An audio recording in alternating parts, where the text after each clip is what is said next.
I understand that some of you come from computer science background. Some of you have some experience with HTML, CSS, and web page designing.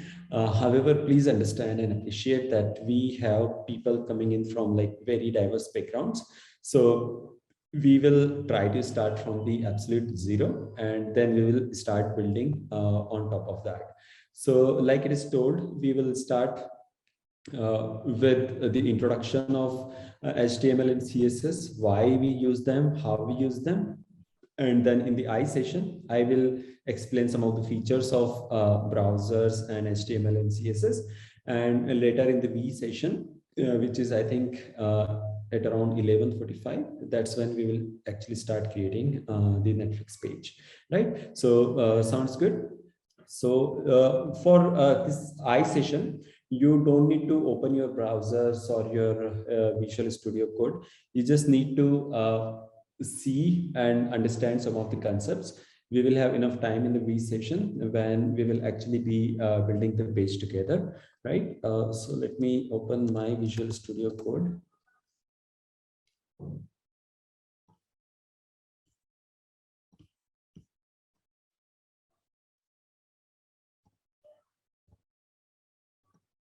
Let me quickly create a new file.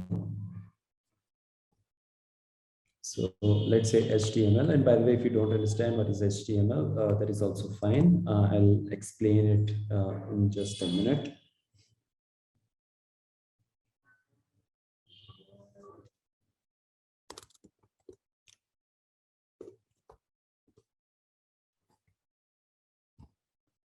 Okay, so by the way, how many of you do not know or haven't heard of why we use HTML and CSS?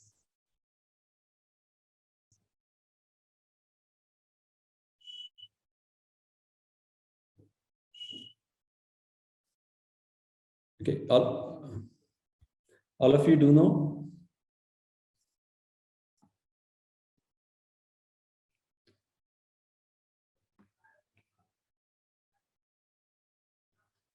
Okay, some of you don't know, so let me kind of start from the scratch.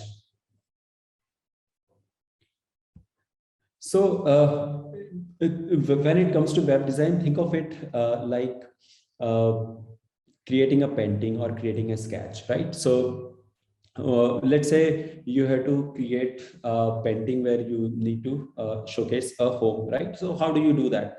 First, the first step is you take a pencil and then you create some structure using it, right? And so as you can see that over here we have a roof here, and then some walls here, and then some window and maybe entry gate, right? That's what you have in a typical home. So whatever we do with a pencil, for doing that thing in a web page, we use a technology called HTML. We will come to its full form and what it does. But for now, just understand the analogy that whatever we do with a pencil, we can do using HTML. And then let's say you want to add some colors over here. So the coloring part will be done by CSS. HTML can also do it to some extent, but CSS is the technology which is meant for this. So for coloring and other stuff, we use CSS. It also gives you like fancy visual appearances like size and a few 3D things that are there, right? So everything is done using CSS.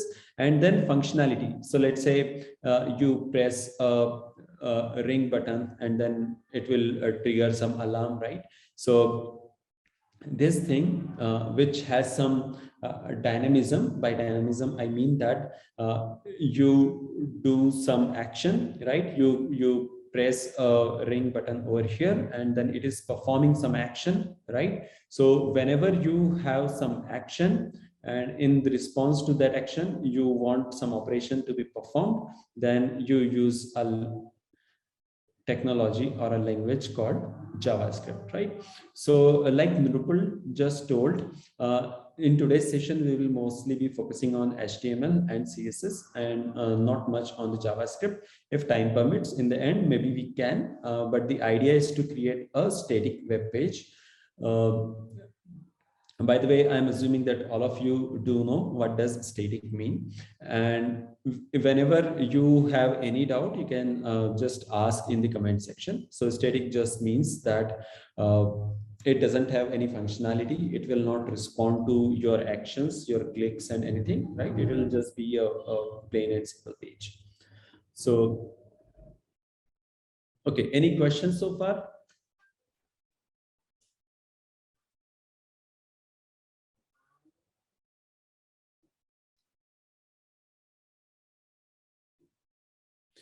Okay, you don't need to worry about recording. Recording is being done. You will get the link of recording by the end of the session. Arjun, no, recordings are not shared. No, but students are asking on personal chat that they want permission to record, right? So we unfortunately cannot allow you to record, right? These sessions are being recorded for internal purposes, but for you, unfortunately, you will not be able to record it. Okay, so for this very session, you don't have to use your Visual Studio Code. You can if you want to, but that is not really required. Another question is about cloning, right? So yes, you can actually clone the entire Netflix website, but by cloning, you will not understand much like how things work. So what we will rather do is we will create things from scratch, right? So every single line of code in HTML and CSS, we will do it ourselves. Cloning has another issue is that if you download any website's homepage, right, it will have a lot of scripts and CSS and external HTML and JSS. And if you already have experience with that, great. Otherwise, you will be kind of lost with so much of content and so much of files in there. Hindi mein, sorry, I cannot speak Hindi, but you can definitely ask any questions in Hindi. I'll translate those to English and then let you know.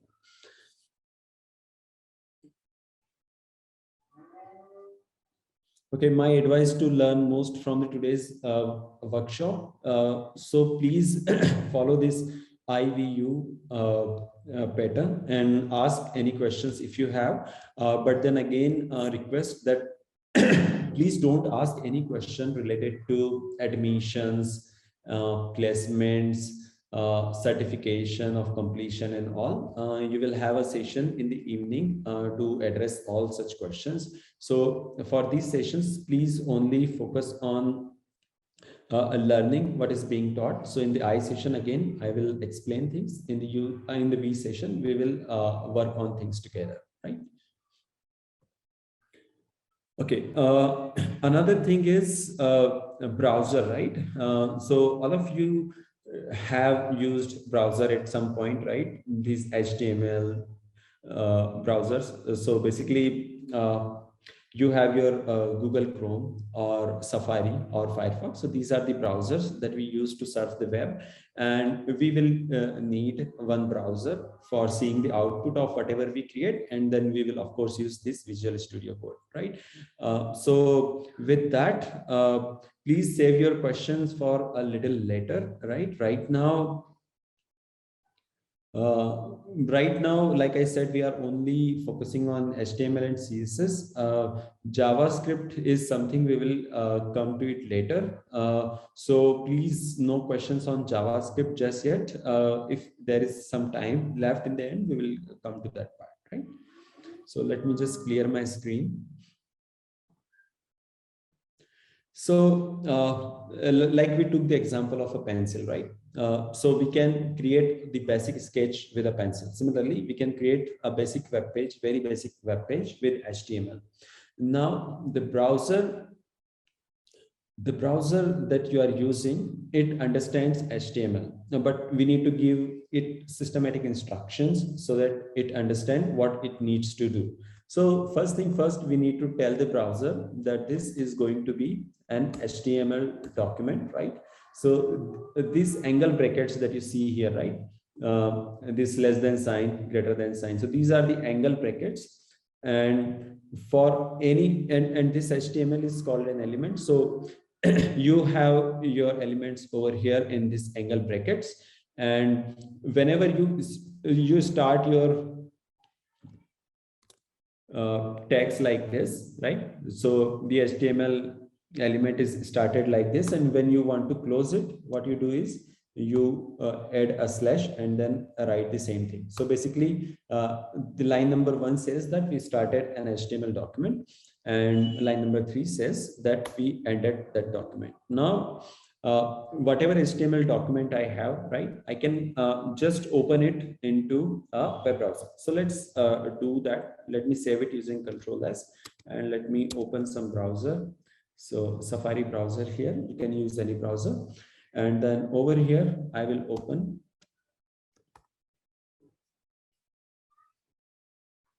So this is the document we just created, and we open it.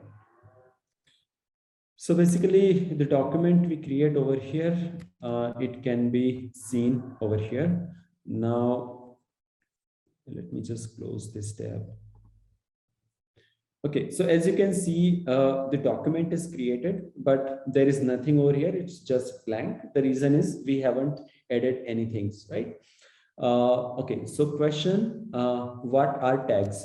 So basically, tags or elements in HTML are the ways to tell the browser what to do, right?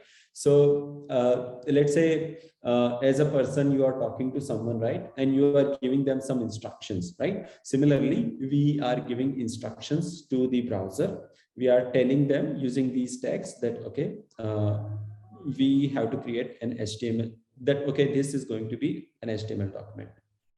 Can you use Chrome? Sure, I can use Chrome. However, that doesn't really matter. But anyway, if you want me to, I can do that. Let me just open Chrome.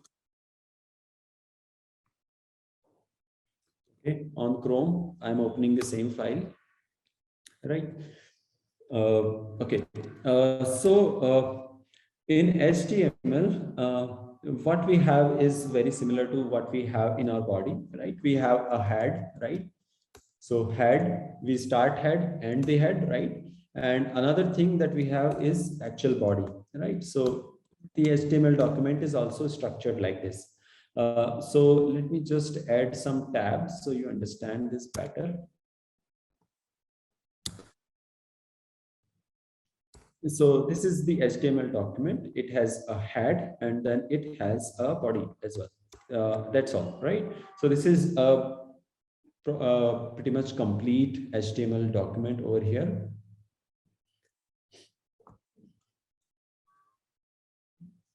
Now, let's say over here, let me just go to my Chrome.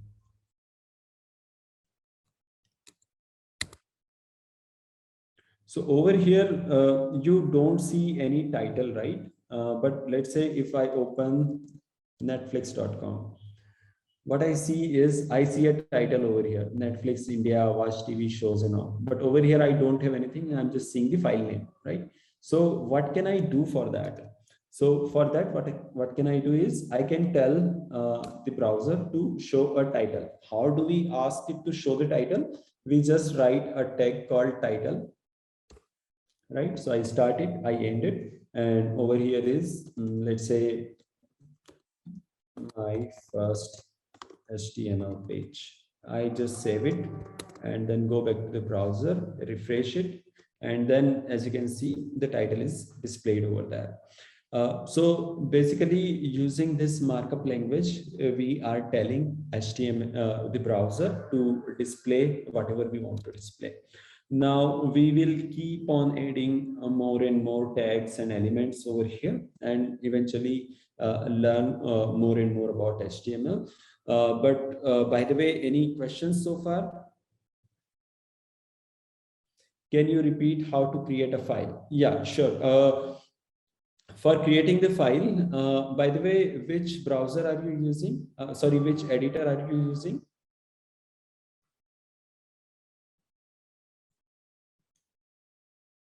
VS Code. Okay, fine. So in the VS Code, what you can do is, let me just come to the normal mode.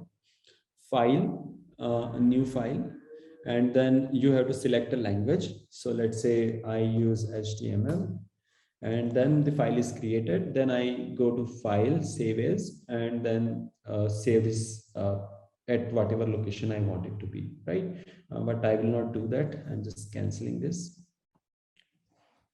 Okay, any other question?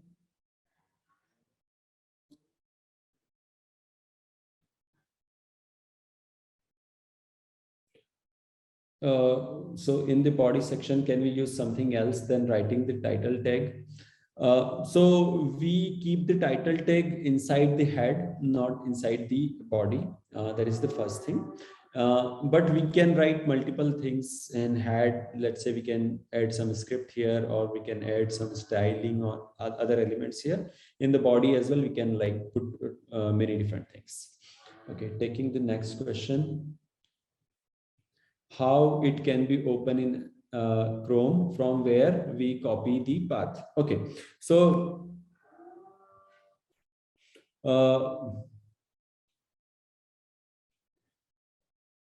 okay, I'm coming to your question, Vishwajit. Let me first take Rati's question. How it can open in Chrome. So basically on the Chrome, you go, what you do is you do file and then open file.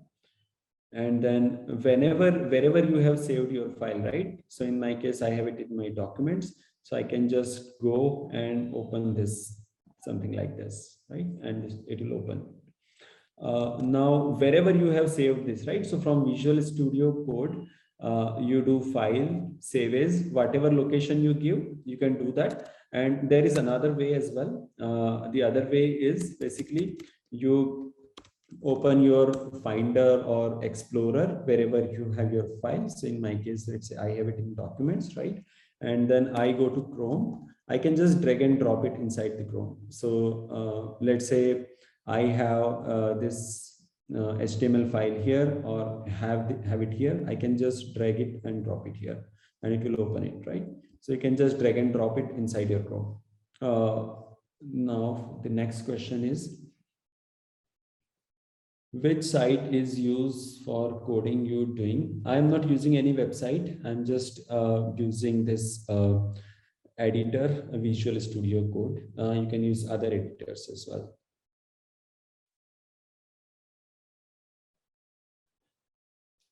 Yes, any processor is fine. That doesn't matter. SEO, unfortunately, is out of the scope of this, so we cannot discuss that. JS, again, like I said, if time permits, we'll do. What it means, okay, so basically, whenever you create a new tag, right?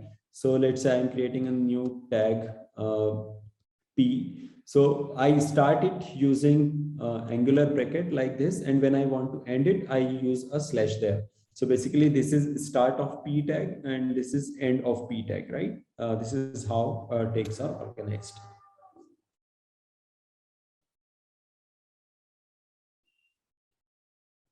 No, I will help you. We will work together on the Netflix page. Okay, so moving on from here. Now we do not have anything in our body, right? So let's say we write something here. So let me create a list, and let me type 1, 2,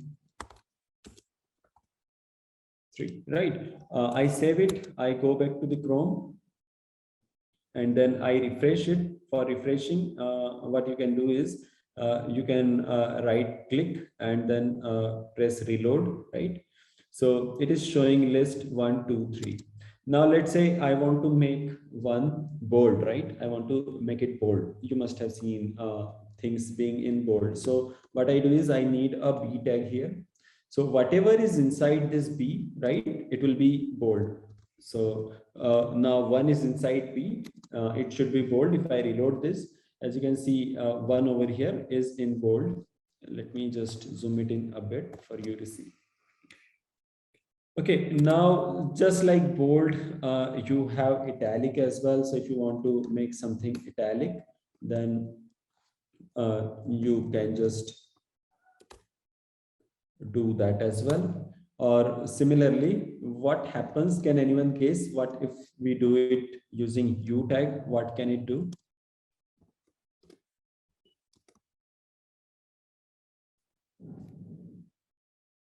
Underline, yes, that's correct. So let me refresh. So bold, italic, underline, these are the things that you can do. So like I said, we had to start from the very basic, and that's exactly what we are doing. And again, guys, one request: please do not ask random questions related to JavaScript, source control, SEO, right? Please stay focused on HTML and CSS. In the end, if we have time, we will get back into this. Just for now, please just focus on understanding HTML and JavaScript.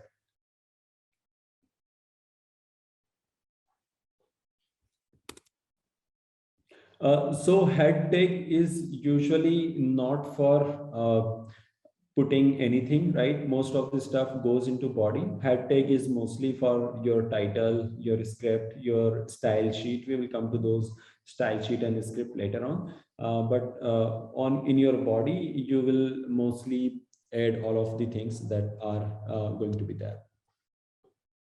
How to choose language in VS Code? So it is simple. You just go to file, a new file, and then select a language. You click here on select a language, and then over here you can type whatever language you want.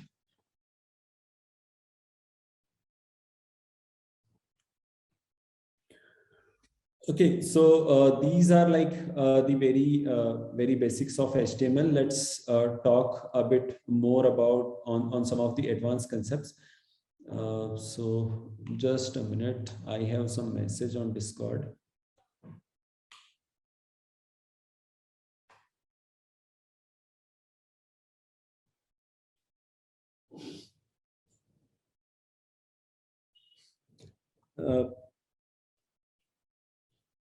We will come to the advanced concepts of image and all in in just a minute. Let us quickly talk about a few more things. So another tag I want to introduce is H1. So H1 is heading level 1. So if you want to have a big heading, you can put that inside H1.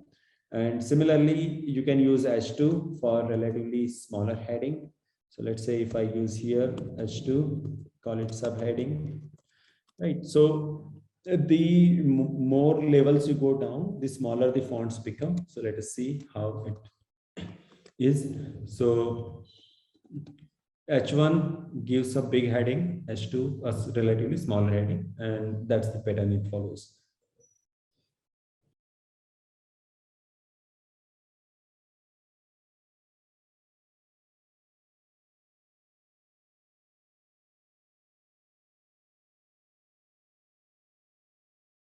Yeah, head is not just for title. Inside the head, Avinash, you can put in many different things. So like I told, if you want to add some JavaScript, you can add the reference to it in head. If you want to use some style sheet or CSS, you can also use that, import them into your head of HTML. How the size of words 1, 2 became big. So the size of 1 or 2 did not become big. I just zoomed it in. You can also do it using Control plus or Control minus to increase or decrease the size, right? So it is the browser feature, and just so that you can see it, I made it larger. Otherwise, they are on their default size. Okay, any other question?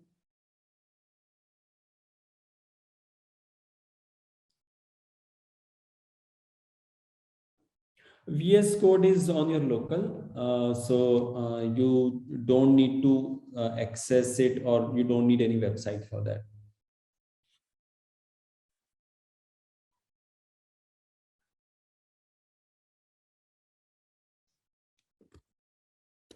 Okay, here is the coding page on screen.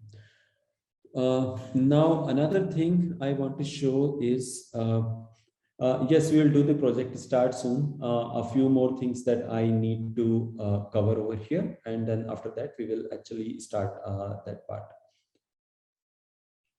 How to open the file in Chrome? You just go to Chrome, you do file, open file, and then you can open it there.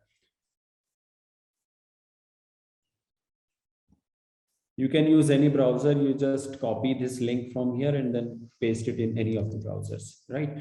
Now, another thing that I want to show you is link, right? So on the website, you must have seen some links where you just click and you go to some other website, right? So we are just going to do that. We do that using anchor tag. Now anchor tag has a property href, right? Over here, you just type any website, http://www.masaischool.com, right? And let's say you type Go Masai here. So if I save this, what happens is it has created a link here, Go Masai. Now, if I click on this link, it will take me to masaischool.com. How it happens?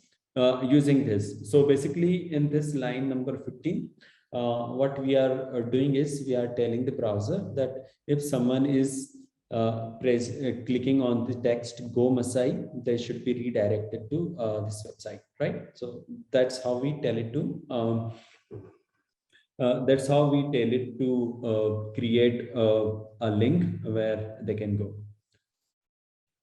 When will new batch start? Again, for such questions, we have evening session. Please only focus on the tech part for now.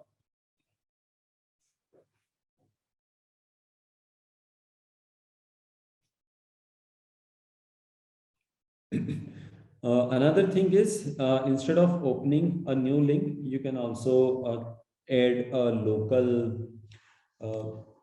local file here, and you can actually go to the local file using that.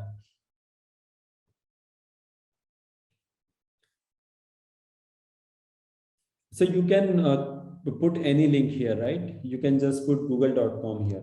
So if you do that, then it will take you to Google, right? So we go back to the page. Now this will take us to Google. So you can use like any website there. Yeah, this text is optional, right? You can just like keep anything there. It's totally up to you, right? I can just type click here, and that will also work. So click here and it should work. Okay, repeating the href tag. So A is called anchor tag, and on your Visual Studio Code, you can just go hover over here and read this description, right? So href is hyperlink, right? And inside that, you mention the website page, right? And when someone will click on the text that is displayed here, they will go to this website.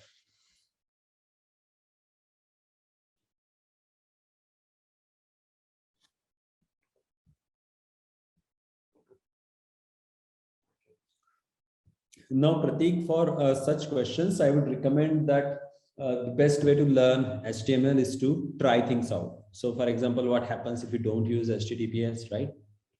So I would request you to try these things out yourself during the V session or U session. You can actually do that.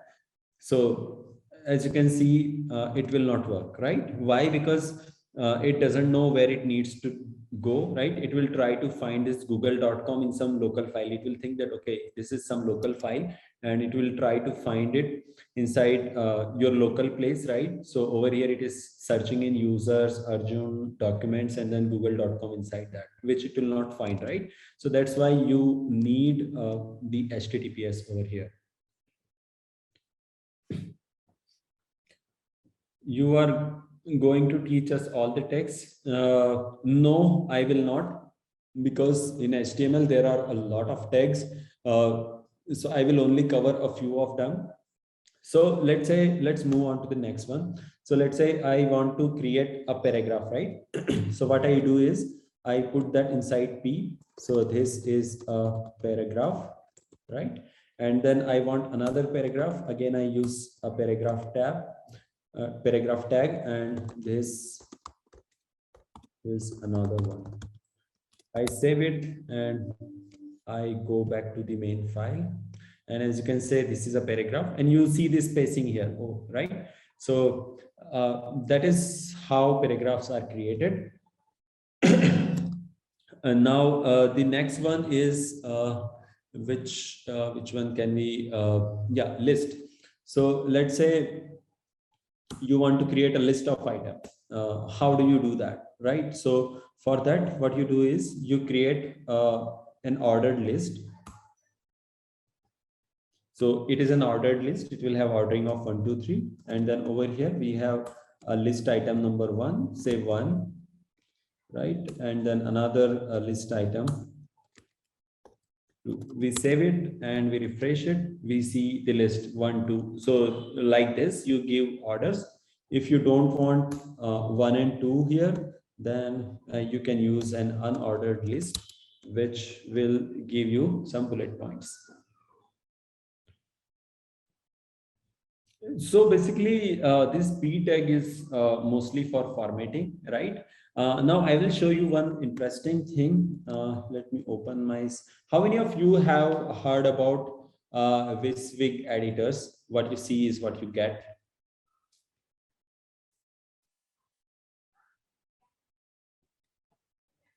Has anyone heard of Viswig? What you see is what you get.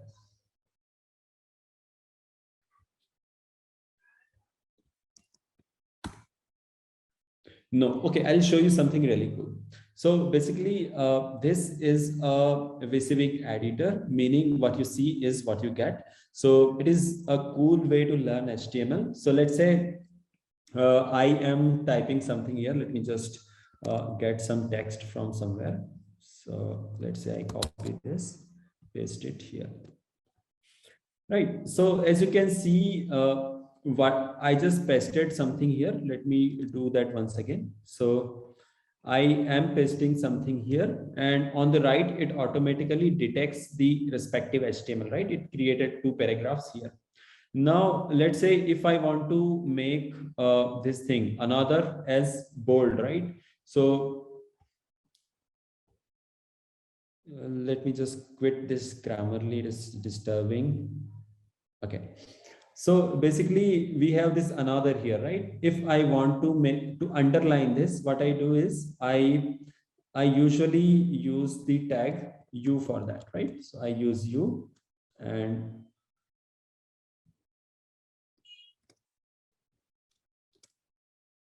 save it. Now what happens is this another is underlined, right? Now I will give you the link, right? Just look at this. Let's say I want to underline 1. What I can do is I select this, I underline using this editor. It will automatically add the relevant text. Let's say I make this whole line italic, right? So it will automatically tag em, add the em tag. So basically this is your HTML and this is its output on the browser, right? Our entire HTML that we have, we can just put it here and see the output here. This is called Viswig editor, or the full form of it is what you see is what you get.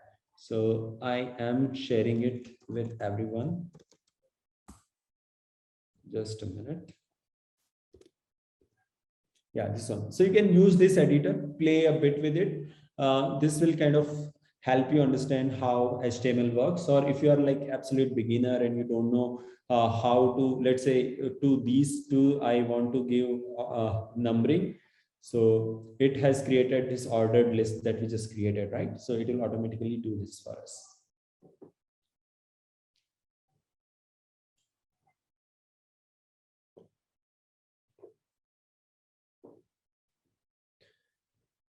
Which editor is this? I have already shared the link with everyone, Anjali. So please, again, I'm pasting it for everyone. So this is the editor. Please make a note or just click on this and you'll be able to see this page, right?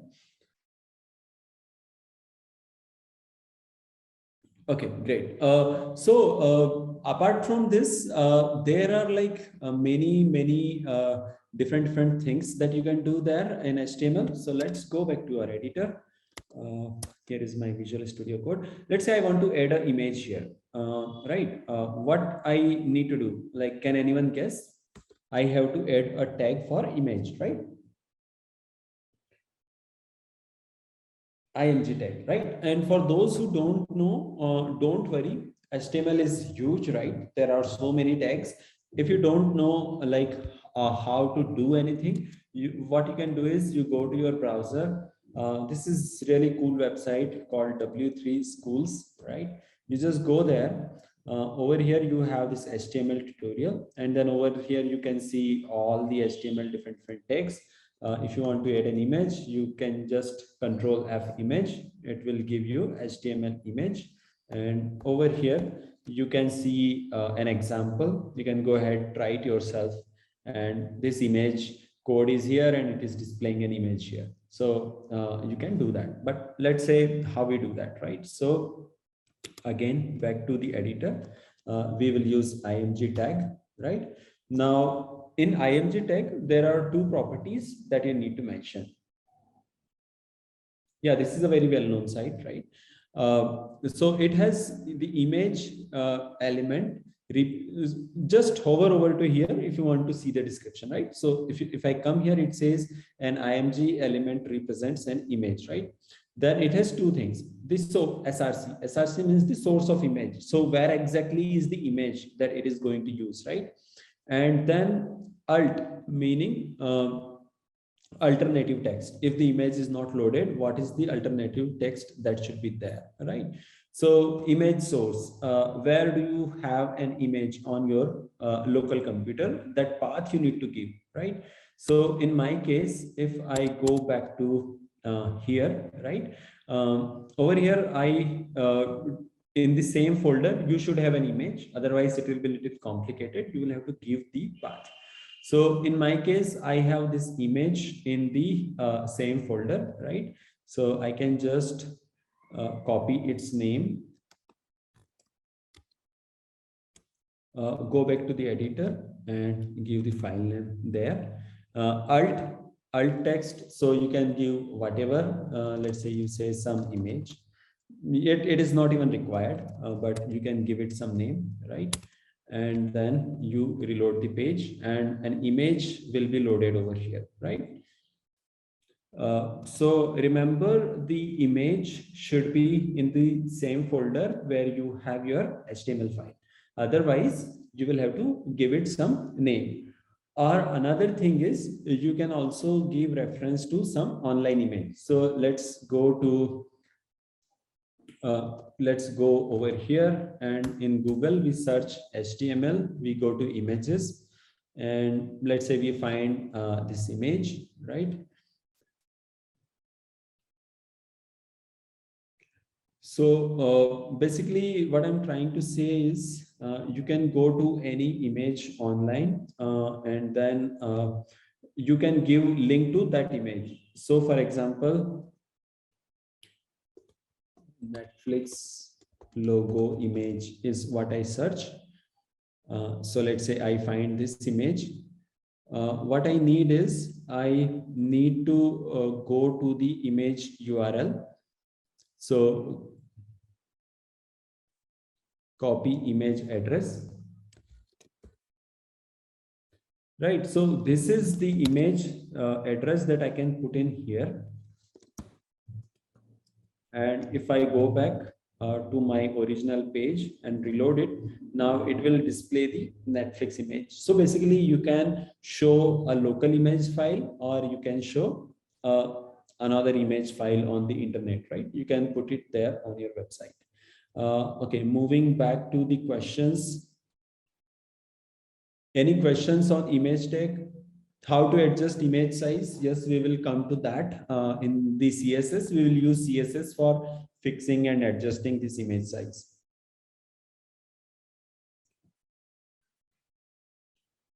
Okay, once more. So basically we will come to this image tag in the V session as well, where we will create our image, right? Alt. Okay. So Alt is optional, right? Alt is optional. Sometimes what happens is, let's say I am using internet on my phone. I just have a 3G connection, which is very poor, and a big image cannot be loaded, right? In that case, user will not understand that what is not loading, right? Or Google will not understand what is this content about. So to help it, we can give some description of that image, right? That will help the Google as well as other search engines and you as well understand what is something that is not being loaded, right?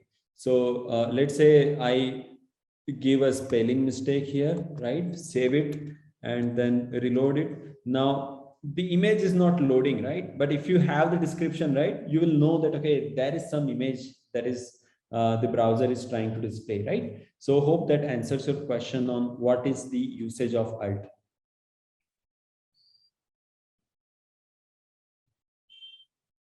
So if the image is not available either locally or on remote on internet, then it will be displayed like this, right? Some image icon will be displayed. That image is not found, right? You will not see any error.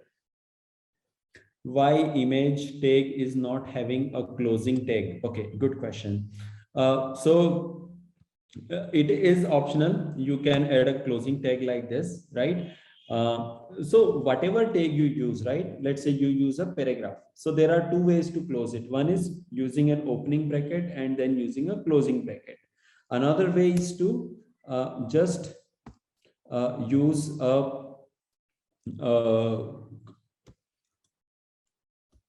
slash there. So let's say new para is there. You can close it there as well. But the standard way and the recommended way is to use opening and closing brackets.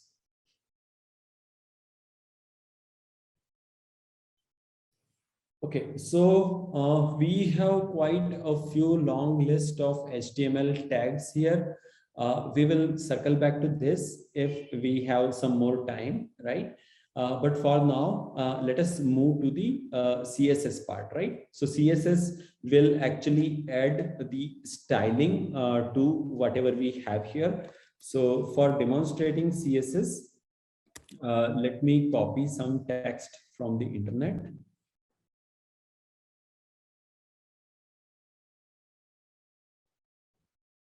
I just need some random text which I can use on my page, right? So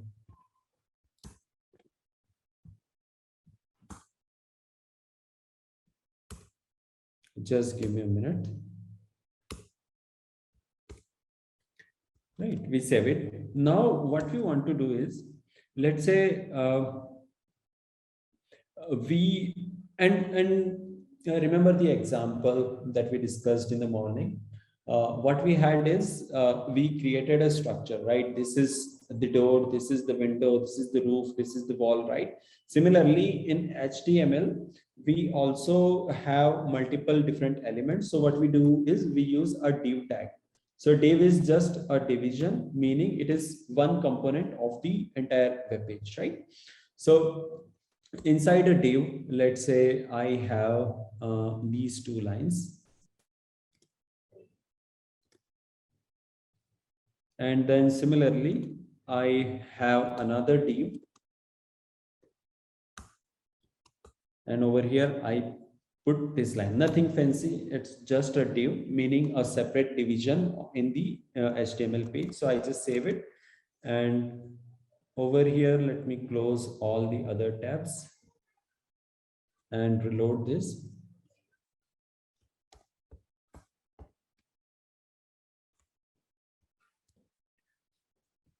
So let me add a paragraph here.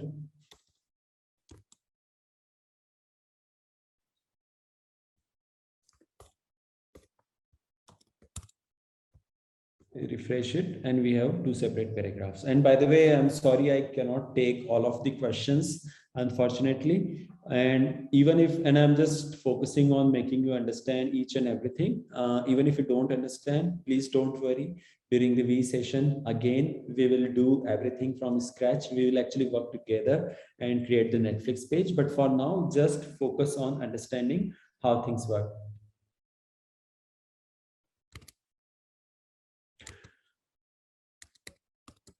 So let's go back to this. Now, this image is not working. The reason for that is actually not that it is because of some closing tag. It is because the name of the image itself is wrong. That's why it is not able to find it. So it is 7633, right?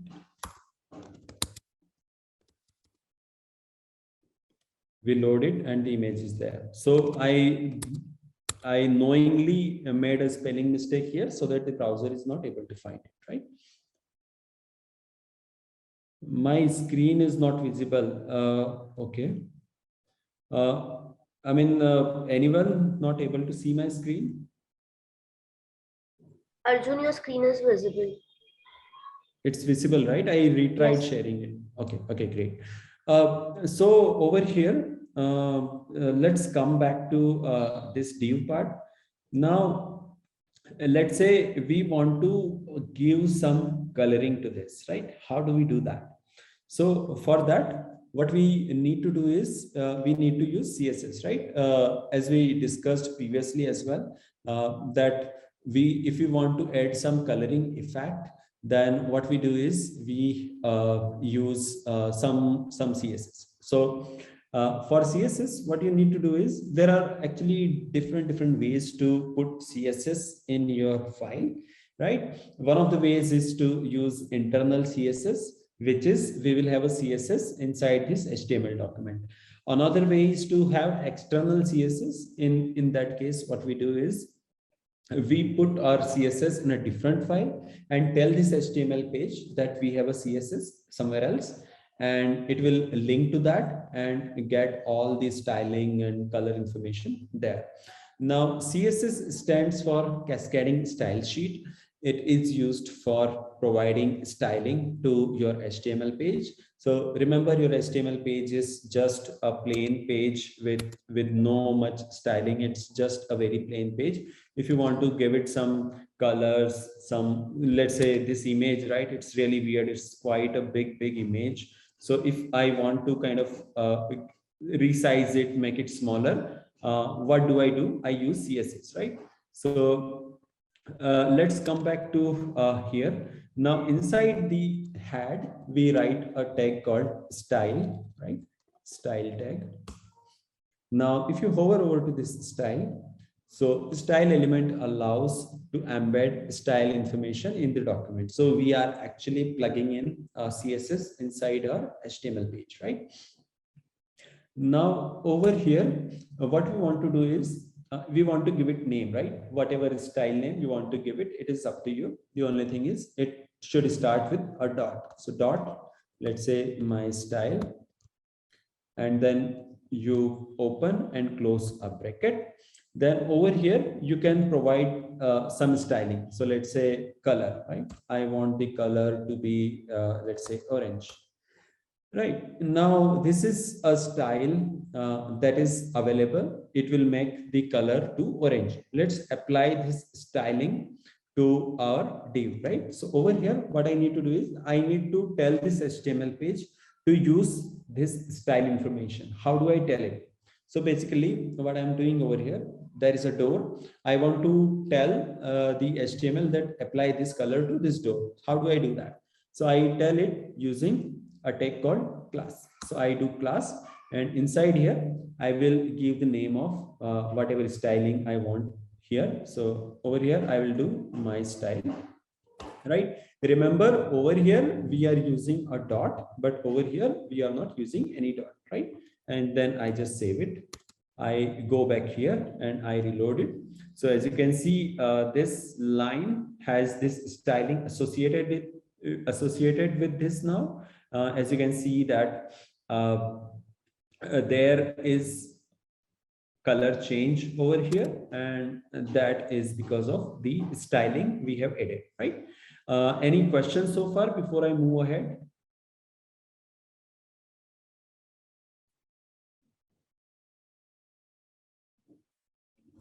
Okay, please repeat. I will repeat, sure. Akash, actually there are in the CSS, right? There are like many different things you can do. Color is just one tag, right? You can also have, let's say, background color. If you want it to be, let's say, yellow, then it is also there, right? There are, if you write whatever. Yes, you can use the style file that is called external CSS. We will take a look about external CSS, but just to make things simpler, I have just written it over here. Yeah, style tag will go inside the head, right? So I just save it. I go back here. I reload it. Over here, once we start with the images, right, we will add sizing information, where to place that image. So for example, this image over here, right, this is spread all over. If you want to, let's say, place it on the top left, we can do that. If you want to place it on bottom right, we can do that. If exactly we do, we will again take care of that during the V session. Okay, what is the div tag is used for? So div is just saying that, okay, so basically for div, let me try to draw it. Why we use this div tag, right? That is the question. So let's say we have a home over here, right? Now we have defined that this is going to be the roof. These are going to be, let's say, the walls, right? This area 1 is roof, area 2 is wall, and then let's say this area 3, it is door, right? So how do we give these separate divisions or partitions to your HTML page? You can do that using the div tab. Div tag. Similarly, you can add other information using tables as well. So as you see, as you know, that tables are structured like this. It has rows and columns. So similarly, on your web page, you can have a big table and you can put separate components here. So let's say you put headings here, you put footers right on the bottom, right? So you can also use tables in HTML. So see, there are a lot of tags. There are some minor differences here and there, right? Some tags are like very similar. So for example, strong and bold, what is the difference, right? So please don't go into like details of these many things, right? Because unfortunately we cannot cover all of them, right? So let's move ahead with CSS. Let's learn a bit more about the styling. Okay, now we have applied this styling to normal text. Now we will have an image in our program, in our HTML page, sorry, and then we will try to change its size and position using CSS. So how do we do that? Let me quickly find an image. So I have one image over here.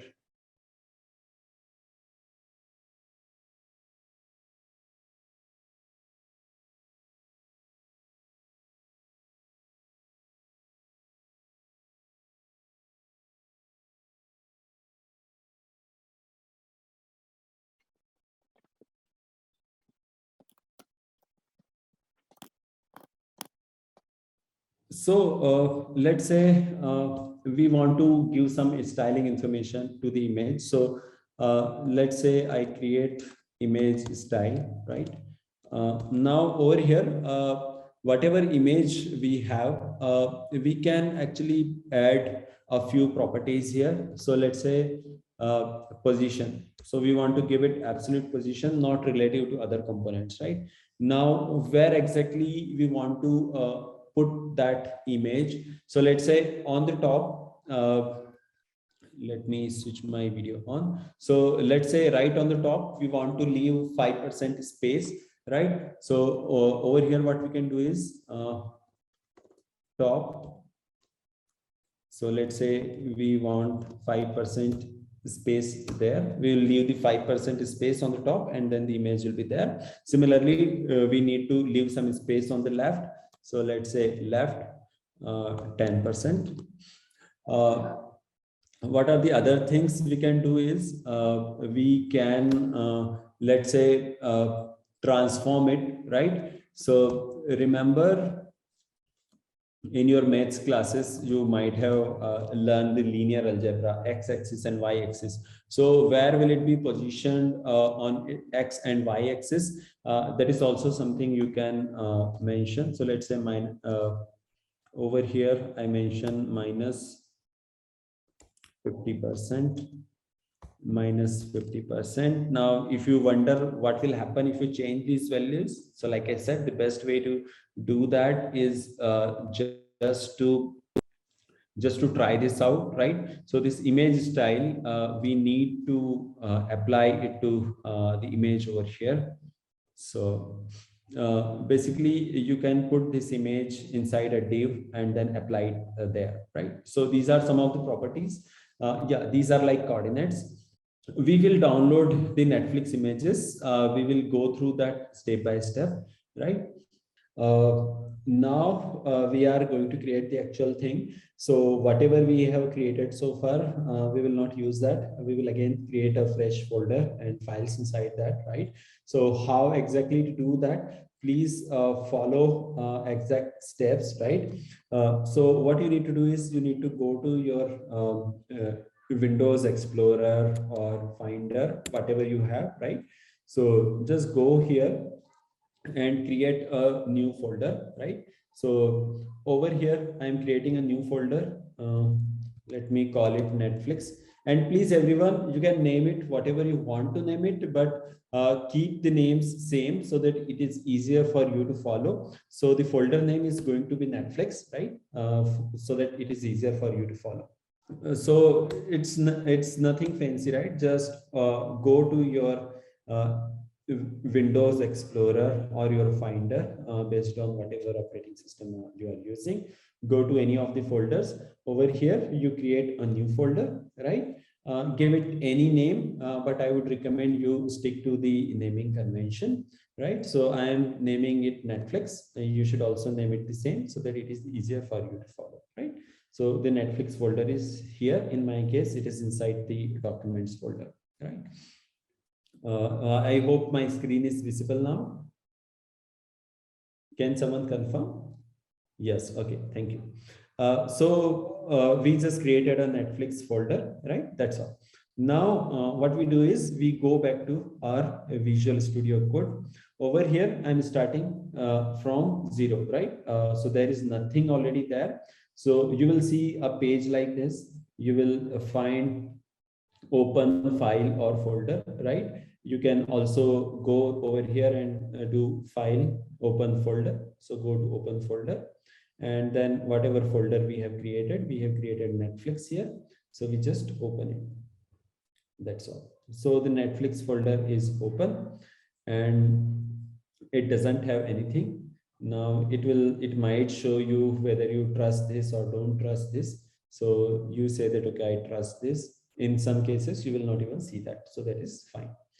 Now, the next thing we want to do is, so everyone created a folder and opened it. Yes, no? Anyone having any issue? Okay, great. Then over here, we create a new file. You can just click here or you can go to file, new file, right? Once you go here, it will tell you select a language, right? So you have created with another name, that is fine. Select a language. Now over here, we are creating an HTML file. So we just use HTML, right? And press enter. Now the name of the file is Untitled1. So we want to give it some good name, right? So let's say file. Now we go to file, save as. And then over here, we need to give it a name. Now, what name you want to give it? I'll just call it HTML file because I'll use the name many times during this session, right? So HTML file, ensure that it is in the Netflix folder. If it is elsewhere, please choose the right folder and then save it. In your VS Code, language option doesn't come. If it doesn't come, then when you do file save as, over here, you can just mention whatever, I mean, you can mention this exact name, HTML file.html, that should be enough, right? Okay, so nothing fancy, is just like creating a new file, right? Just go to new file and create a file, give it a name, HTML file.html. That will be our main HTML file, right? Now, all of us are on the same page, right? Everyone created the HTML. Now, click on this Explorer so that this extra thing is hidden. And now you have your HTML file there. Okay, great. Then the first thing we want to do is we just type HTML, you type HTML and just enter. It will insert this entire HTML tag there, right? Then you give a tab, right? A tab is a key that is on your left above the caps lock, right? So you just give it a tab, and then over here you type title, and then similarly after the title you create a head. Sorry, not title, actually just your head and body. That's all you need, right? And inside the head we will have our title tag, right? So the first thing for HTML, what platform are you using? I don't understand what do you mean by platform.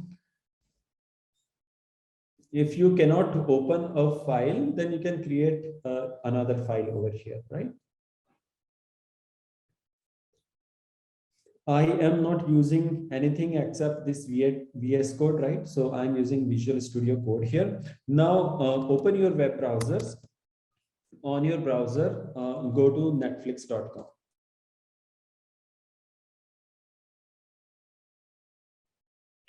Now, the first thing we want to do is we want to copy this title, right? And we want to edit there. How do you do that, right? Any idea how you can copy this title?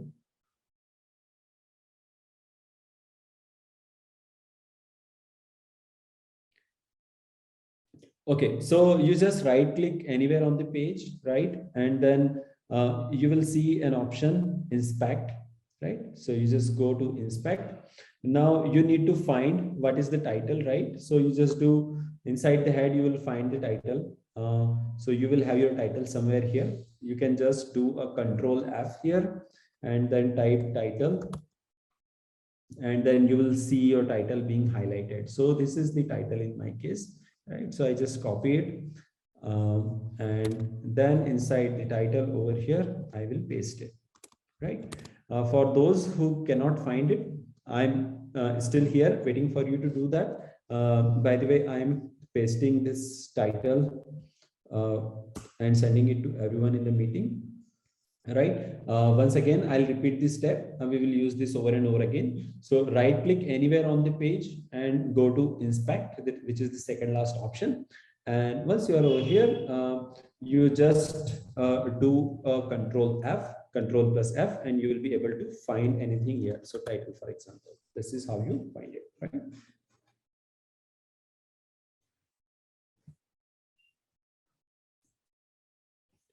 Okay, now we are done with the title, right? Now the next thing is we want to open this file.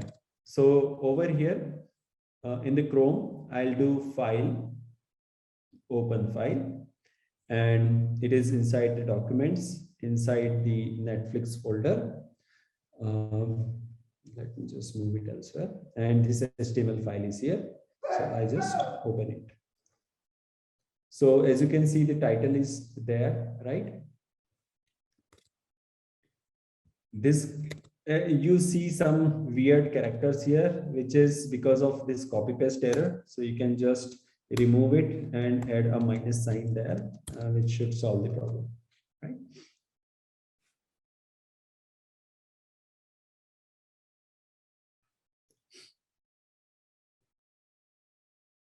Where to type this code again? So this is the code, right? We haven't done anything inside HTML. We just wrote head tag and then title tag, and inside the title tag we have pasted the title, right? So that our title is same as Netflix title. Now looking at this, what difference do you see between the Netflix page and our page? Any difference that you notice here, everyone? Favicon or icon. So basically this small little icon that is here, right? It is not there. So we want to add that as well, right? So it is basically an image that we need to have here. So let's come back to our page. Before we add a favicon, anything else that you think is missing?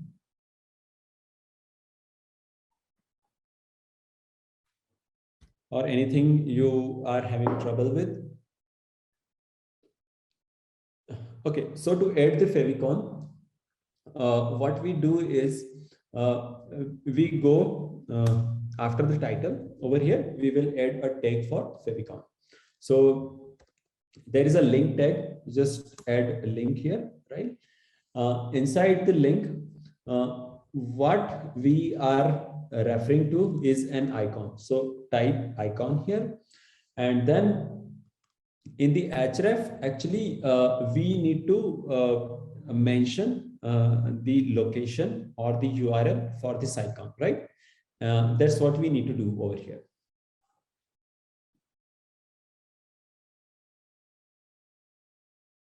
No, it is icon, right? It is called favicon as well. Over here, you just need to use icon. And then in the href, we will show it, mention its location or the URL. And then, of course, there is one more thing we need to mention, which is type, right? So what type is it? So it is the type image / X icon, right? So it is just the way to tell the browser what we are going to use. So we are using an image xcon, and it is an icon, and the location, of course, we need to mention that, right? So where do you get this favicon from, right? So where do you get this favicon from? So you can just do go to Google and try to search Netflix favicon, right? And then the first link you see, you go there, right? Now, as you can see, there are some favicons not exactly matching that, right? But you can anyway go to, let's say, you can just go to and download favicon, right? So that will download a favicon for you. Wherever it is downloaded, I can actually take it. I can actually use it, right? So there are two ways. One is we can use the favicon from the local, right? So it is downloaded on my local. Where it is downloaded, most probably in my downloads folder. So I have this Netflix favicon over here. I just copy this favicon, go back to my folder. Which folder? So in my case, I have it in documents, and then again in Netflix, I paste this favicon.ico, right? So all of you, please go ahead and download. I'm sharing the download link with you. So with everyone,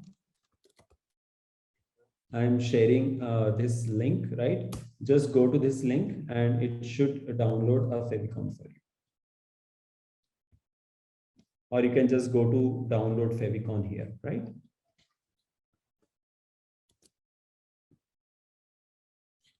So once we have downloaded the favicon, we close this tab, go back to our Visual Studio Code. In the href, we mentioned favicon.ico.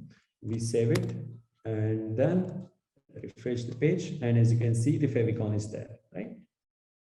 Favicon is blurred, sure. You can find the exact favicon, right, and put it there. The idea is just for you to understand how to use that, right? Not same as original Netflix, that is fine. Because we are just randomly copying and pasting it from the internet, so it may not be the exact one. Just understand the concept. Don't worry about it being exactly the same or not being exactly the same, right? I think I have some other favicon as well, which I think we can use. Just give me a minute.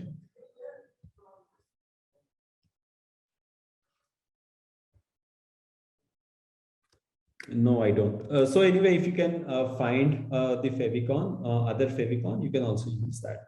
Any problem with the adding favicon?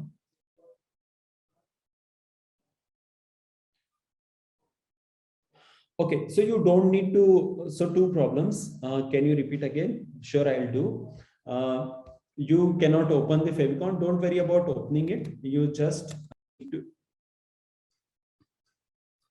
need to go ahead and use that. So again, pay attention how it is used, right? So you add a link tag. Inside that there is a rel property where you mention that it is an icon, and then href, you are mentioning the address, right? It is in the same folder, so you don't need to add any path. You just give the name favicon.ico or whatever the name of the file is, and then type is image X icon. It will tell the browser what type of favicon it is.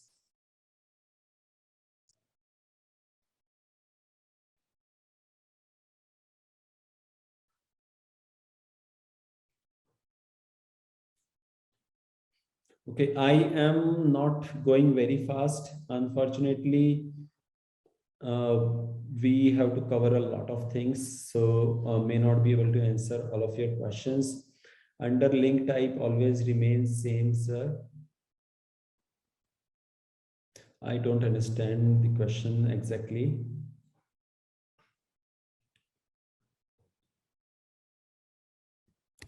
Okay, so this X icon, right? It is just the type, right? What type of media it is downloading. So it is an image XCon. That's it, right? Don't worry much about it. There are many different types that are available there. If you want to read about them, you can. But for now, just understand what we are using. And where is the Fevicon? So it is basically inside the Netflix, right? Inside that, sorry, let me go back to Netflix. So this is our main folder. We have our HTML file here and we have our Fevicon here, both in the same folder.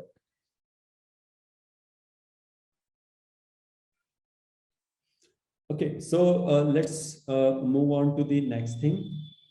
Another thing is, again, we are going to create a file. So in the previous example, you saw that we have put HTML and CSS at the same place, right? But the problem is it becomes like really, complicated because you have both your HTML and CSS in the same file. So what we will do is we will create a separate file for CSS. We will keep everything related to CSS in that file and everything related to HTML in this HTML file. So everyone please go to File, New File. This time we will select a language as CSS, right? And then File, Save As. We will call it CSS file.css, right? Again, in the same folder, Netflix, we will save it. That's all. Please, everyone, create this file.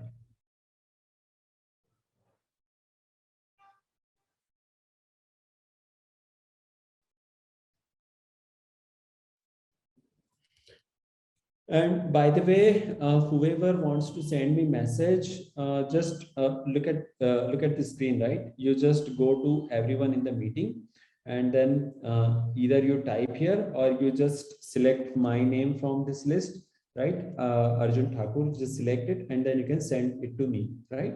Do not send these messages to Sakshi. She will not respond to your technical questions, right? She will only respond to other questions, right? So on the CSS, again, it is very simple. Just do file, new file, and create a CSS file here. On the HTML, see, the first thing that we want to do on our Netflix page is to, so if we see here on the Netflix page, the first thing you notice is that there is this really big, huge image over here, right? This is the banner. So we first want to go ahead and download this one, right? And once we download this, we will use it. How do we do that? So again, we go here and then go to inspect. And then we will try to find where exactly this file is and we will download that file, right? We just need this image. So you go to this small arrow over here. You put it on the image, right? And this is where your image is. For those who cannot find it, here it is, right? So I am just pasting the link here for everyone. You can just go ahead and download the image from here. Please, everyone, don't type anything so that everyone can see this message right at the bottom, right? So you can just go ahead and go to this image. Once you are there, just right click and then save image as. And then in the same folder where you have your everything over here, you just download this image. You can call it whatever you want to. So let's say you call it banner, right? So you can call it whatever, but let me call it banner image, right? And then I save it.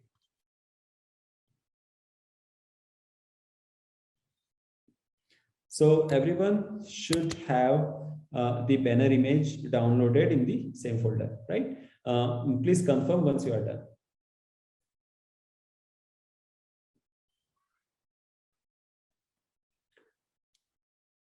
So it is very simple, right? You just go to that link and download that image, right? We will use this image. Now, what we want to do is, again, we go to our HTML page in the VS Code. Over here, inside the body, we will add the image, right? So how do we add the image? Any idea? We just discussed it some time ago. Image tag, right? But first we will create a separate division, right? And then for image, what we'll do is we will do most of the things using CSS, right? Image resizing, background blurring, its brightness, everything, right? We will do that using CSS. So over here, what you do is you just type div, right? So you create a div for image, and then over here we want to pass it some styling information. So it is a background image. So let me call it, let me call the class as background, right? So please create this div inside the body tag.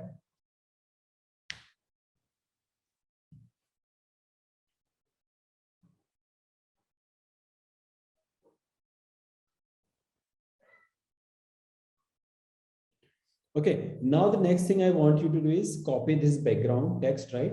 So basically you are just going to copy this. Why? Because spelling mistakes can make things not work. So you just copy this, come to the CSS file, paste it, and of course, start with a dot, right? So dot background, and then you can write your styling information over here. Now, if you go back to the browser,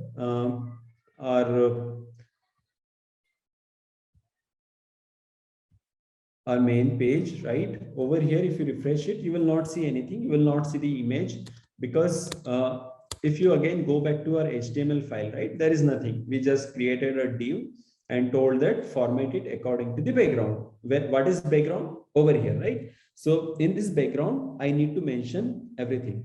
So I will add all the image source information, styling information, everything over here in the background. So basically the first thing is background image, right? So we want an image here. To give the name, you type URL, right? And inside the URL, you do double quotes, right? Type double quotes, and then over here you mention the name of your image. What is the name of image? Again, it is a banner image. So banner image.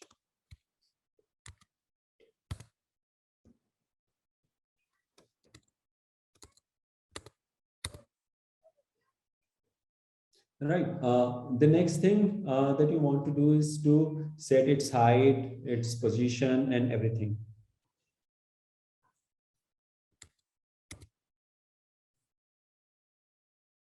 Okay, my screen share has problem. Let me reshare it.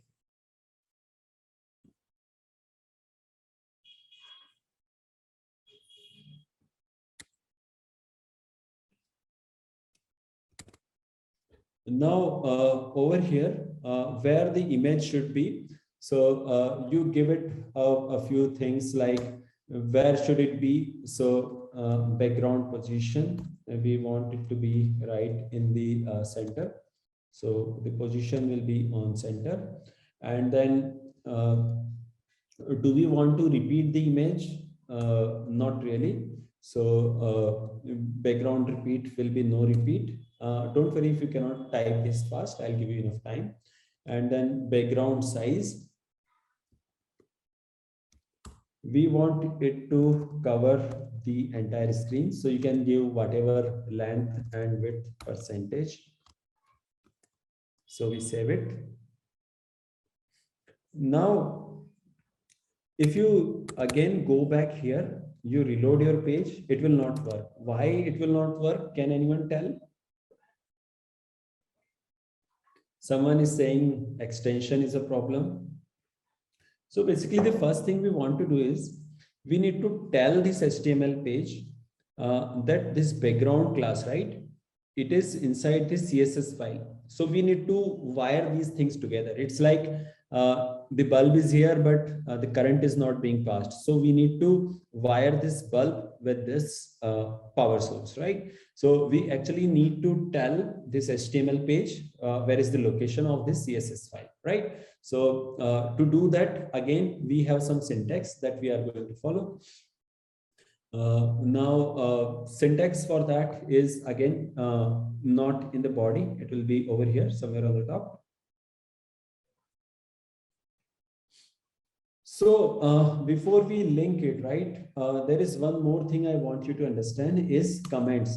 So basically, for your own understanding, you can add a few things in this file, which the browser will ignore completely, but it will be used by you for your own reference. So to give you an example, let me first.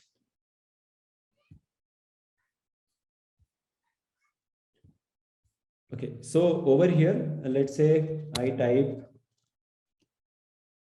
angle bracket, exclamation mark, double hyphen, and then, so this line number 8 will be ignored by the browser. It is actually a comment, right?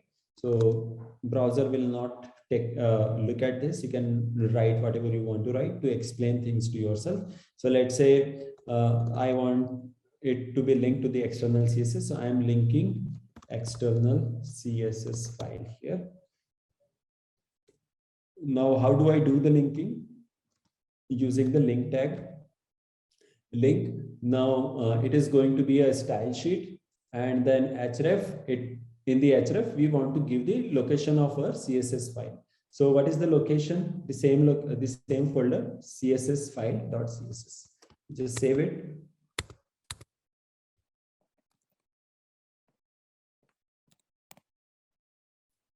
And this is how you link your CSS file here.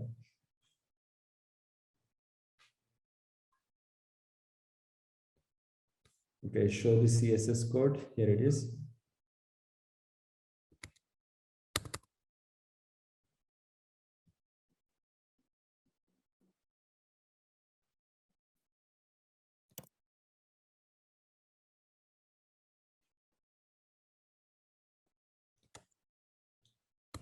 Okay, please everyone follow steps until this point, and then we'll go ahead.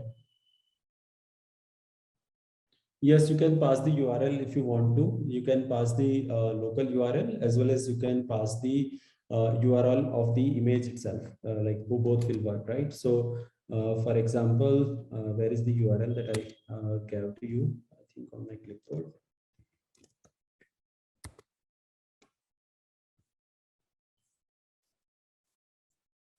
Can someone share the URL for the reference that I shared with you earlier?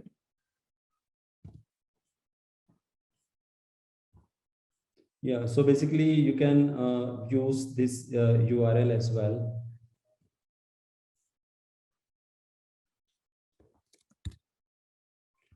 In the place of the local file, you can also use the URL.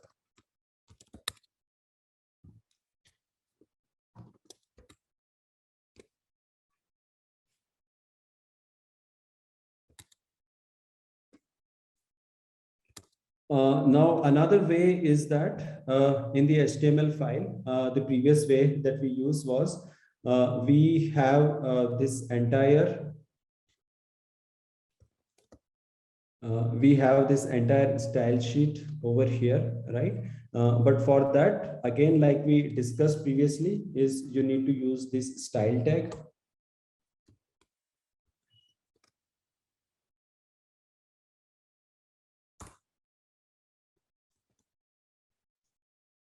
And then you will not need this external link. You can just comment it out.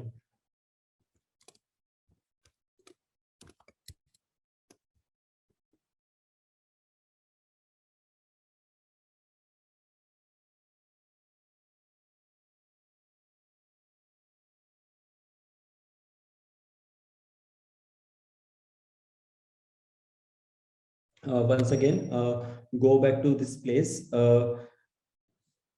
Question is, can you repeat the CSS part? I missed it. For some reason, this image is not really linking. We'll come back to that part once again. We have provided the styling information here and given the class name as background. So we have used it as the class here. The image is somehow not displaying. So we will come back to that once again. Now, if I'll circle back to this later. If you go here in the center part, you will notice this entire thing, right? Some fonts here. So first we will add some styling components here, make this work, and then we'll come back to the image part. So we will work on the foreground first, right? And then we'll come to the background.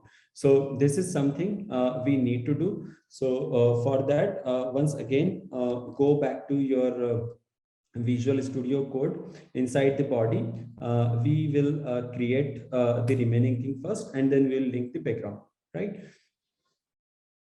So a few more things that we will do in the image is we will add its height and width, as well as a few other details. So for example, height, I give it to, let's say 63%, right? Which says that it will cover the 63% of this entire thing, right? And that will load the image. Now, I want you to stay here and, okay, some question. I'll take the question, just give me a minute. So for those who could not follow it, basically what we are doing is inside the head, we have this style tag. Over here, we have our background, which is the class here. And then finally, inside the div, we mention the background. Now you can do it in two different ways. One is you have the style sheet here itself, or the other thing is you copy it, put it in your CSS file, right? And of course, now you can remove your style information from here. All you want is you just need to mention that your CSS file is over here, and then you save it, you reload it once again, right? So I would recommend the second way, where you have your separate HTML and CSS files, right? Any questions so far? Image is not visible on Chrome. Okay, I don't think anyone else who can see the images finally loaded like this? Okay, so for those who have, okay, it is, okay, let me do one thing. Let me do one thing. I'll show everything once again. Please match with your own.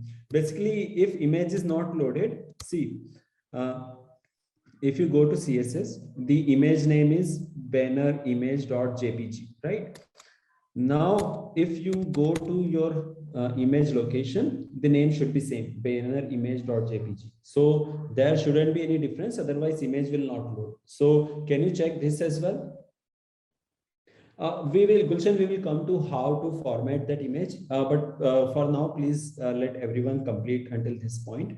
So please make sure that your image name over here is same as your image name in your CSS file, right? Where to download the banner image? In the same folder, right? In the same folder where you have your HTML, CSS and every file, right? In the Netflix folder.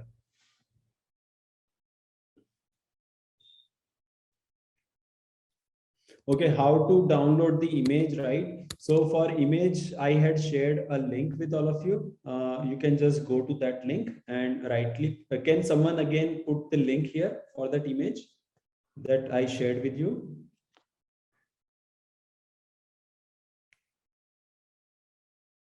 Yeah, so please everyone, don't type anything. I am giving the image URL here. After that, please do not type anything. So this is the image that I'm pasting. Everyone, please stop typing or asking for a minute. Let everyone, whoever is has not downloaded, can just go and click on this link, right? Once they click on this link, they will see something like this. Over here, you just need to right click and save image as, and then go to the Netflix folder and save it, right? I'll cancel it. Okay, so now one thing you notice that over here, the Netflix page, the image is little darker, but in our case, it is not, right? So what can we do for that? So we actually can change its brightness as well, right? So the brightness is something that we can change. How do we do that? Like, any idea? How do we change the image brightness? Yeah, there are a few qualities, a few properties for that. We will not discuss them because we have to cover a lot of things. So once you are done with this image, right, the next thing that we would like to do is to create the foreground. So when I say foreground, so basically we need to create this unlimited movie TV, this thing, right? Now, before I go to that, over here, you can change the height. So let's say you make the height 100%, save it, then see what happens. So you load it, so it will cover the entire screen, right? So I'm just keeping it back to 63% so that it matches with the Netflix one. So reload it, right? Okay. The next thing again is the foreground part. This was for background. For foreground, again, we create a separate div, right? And then for styling, we will create a class called foreground, right? But now let's first type some content here, right? So what content do you see here? Unlimited movies, TV shows, and more, right? So that is what you need to type here. So for some people, banner is not coming. So for those, I will come back to this again. For most of the people, it is working. For those who is not, for those it is not working, please go to your folder. Make sure that the image name is same as the image name here in the CSS file, and also your CSS file should be linked to your HTML file using this link tag, right? rel style sheet, and your CSS file name should be there. And the last thing is all these properties should be there, including image height and image URL and everything, right?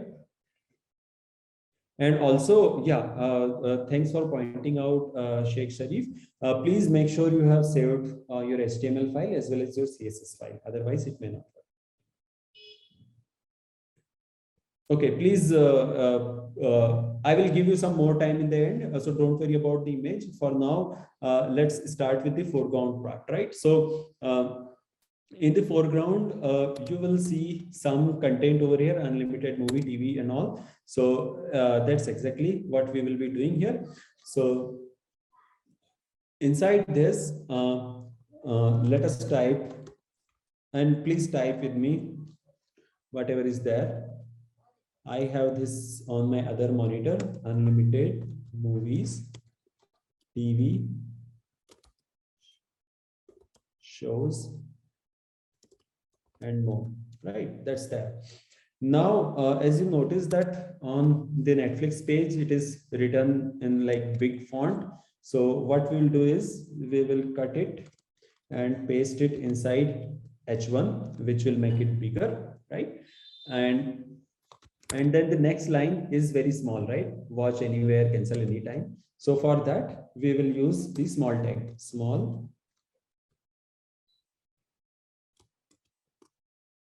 watch anywhere, cancel anytime. Right, so these are the two things, and then finally, if I load it here, I just reload this page, it is showing here. However, we want it to be here. We will do that. Let's first finish this typing and then we'll come back, right?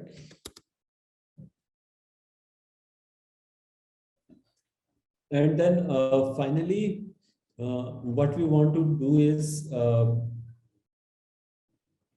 there is some spacing in there. So for spacing, what I'll do is I'll introduce a paragraph tab, right? So which will give some spacing, like new line spacing type of spacing. And then over here, what I can type is another div, right? So, or not another div, I can just type it ready to watch. Enter your email to create. What is that? Enter your email to create or restart your membership. You can also copy from there.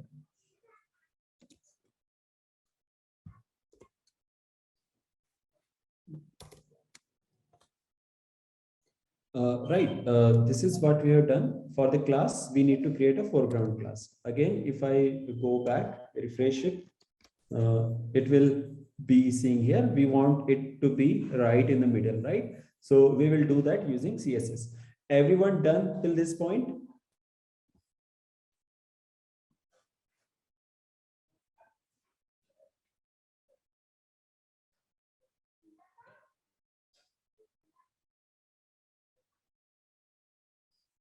For those who are typing like Rupesh and Sanchita, why no? Like any problem?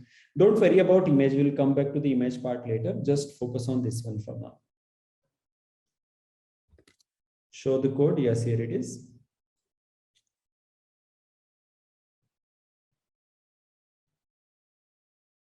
Okay, great. Now we have told that we will use a foreground class for formatting this. So go to CSS file over here, press a dot and then type or actually copy paste foreground there. And now in the foreground, what we want to do is we will set a few things over here, right? So for example, the font color that you see, it has to be white. So color, I will choose it as white, right? Another thing is background color. Background color, You can choose whatever background color. I'll choose white smoke, right? Because it looks like very similar to the Netflix one. Now, on the top, I will leave some space, let's say 30% of space on the top, I will leave. I save it and then come back here. I refresh it. So you notice it is still there, right? Right at the bottom, but we want the position to be absolute, not relative to the other one, right? So we want it to be over here. So we will position it as the absolute. So position, it is currently relative, right? We want it to be absolute. We save it and then we reload it. So it has taken it over here, right? Now, as you can see that this is not really exactly as similar to this one, right? So we need to change this background color property a bit so that it can actually match what we have. So another way to mention the color is we go to RGBA, right? And then over here, we can mention what color we want. So for red, I need, let's say 0, green again 0, sorry. 0 green, 0 blue, and then over here alpha, right? You can give it any value. So let's say I give 0.2, save it, reload it, and then it gives some better look and feel, right? So or maybe further decrease it. So the only way to do this is basically trial and error, right? So you can go ahead, choose whatever color you want, right? I will just keep it 000.1. So this is what I am sending to everyone in the meeting, right? So you can use this as the background color. We reload it again. This is not right in the middle, so we need to provide it some more properties, and that's when it will come to the actual place. So we have already given background color, and also just okay. Someone complaining about low bandwidth. I already stopped my video. Please, everyone, close other applications if you have bandwidth issues. Okay, am I audible? Someone is complaining I'm not audible. You are audible, Arjun. Okay, great then. So over here, we need to add a few more properties. Again, if you don't understand all the properties, don't worry, right? The idea is to create something like this. And then if you don't understand, you can always go back and take a look at the code. So from the top, we gave 30% space. Let's make it to 35. But as you can see, the content is pretty much on the left, right? So we need to give some spacing on the left as well. So how do we do that? Using the left property. So left, and on the left, let's say I want to give 50% spacing. So I give it. And now this calibration will come with practice. So don't worry if you cannot give the exact numbers, that is fine. You can try and play with this. Now we need to provide some width to it because we want some fixed width. So how much width we want? So let's say we want to give it 33%. Again, that will come with practice. Don't worry if you don't understand. And then we want to transform it. It is 2D transformation. Where exactly you want to put it, right? So using translate, I will give it, let's say, minus 50%, minus 50%. Once it is done, what we want is we want the text to be in the center. So we will do text align in the center so that everything is in center. And another thing is we want to give it a font size. So just like in MS Word, we have font size over here as well. We will mention font size. So let's say we want it to be 28 px. Px stands for pixels. Depending upon how much you give, right? You can increase it more or less. And now the final thing is font family, right? Which font you want to use. So let's say we use Courier, whatever you want, right? The thing with Netflix is they have their own fonts. So unfortunately, we cannot exactly copy them, but you can use any font. reload it, and you will see something like this, right? So this doesn't really match with this font. So what we can do is we can try using something else which is matching to it like better. So I think Vardhana is a little better in this case. So use Vardhana and refresh it. So yes, it gives kind of a better feel than the previous one. One more thing, just give me a minute. My laptop battery is again sleeping for some reason. Just give me a minute.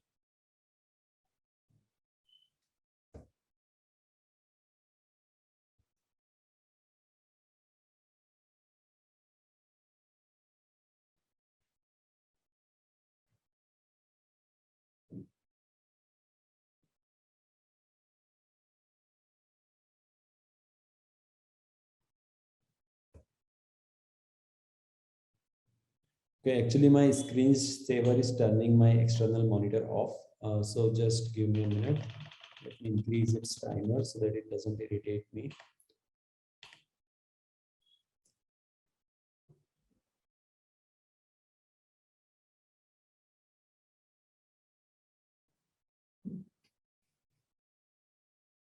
Yeah, I'm showing my CSS code to you.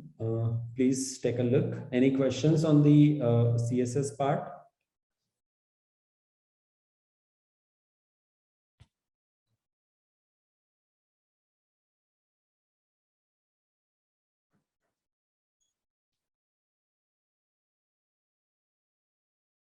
And by the way, if you don't understand what is, let's say, text align mean, you can just hover over there and see how it works. Image not working. I'll come to the image part once again.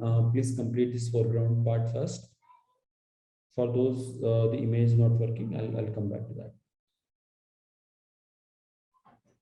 Now in the foreground, one thing you notice that in the Netflix page, this one is pretty much similar to ours, right? But the last part, right? The font size is not really same, right? It is very small here. In our case, it is big. So what we can do is we can put this entire last line, we can cut it, we can put it inside maybe another div, and from there we can give additional settings to this, right? So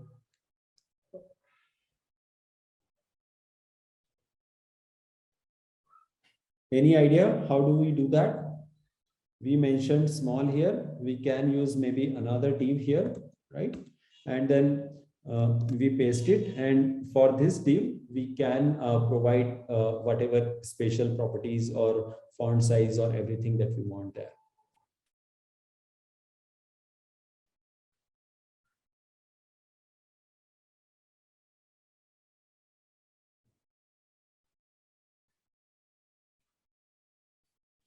So let's create a separate CSS class for that. Let me name it ready to watch, right? And just copy it, go to your CSS file, type a dot, type the name ready to watch.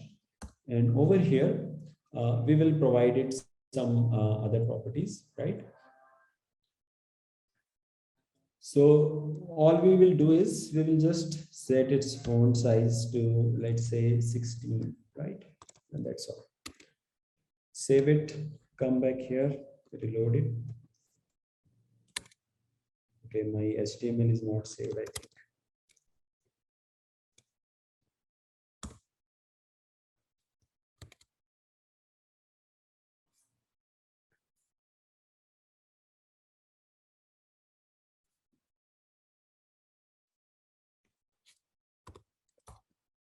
Let me try changing it. For some reason, it is not loading. Let's see what is wrong.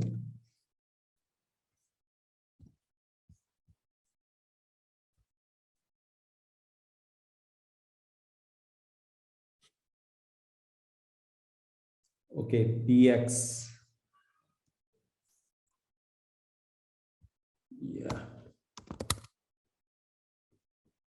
Yeah, thanks for pointing out, Pratik. So basically the problem was that font size, we have to mention in terms of px pixels, but I missed the p, that's why it was not loading, right?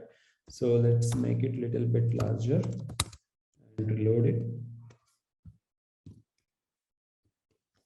And now it has like a better size. Another thing that you notice here on the Netflix page is this text box to enter email, and then this get started button, right? So we will come to this one, but I think a lot of people couldn't get the background image right. So first we will address that, and then we will come to that, right? So again, for those who were having issues with image load, can you again tell what exactly is the issue that you are having? You can, I'm not sure if you can unmute yourself, but if you can, then please do and ask the question.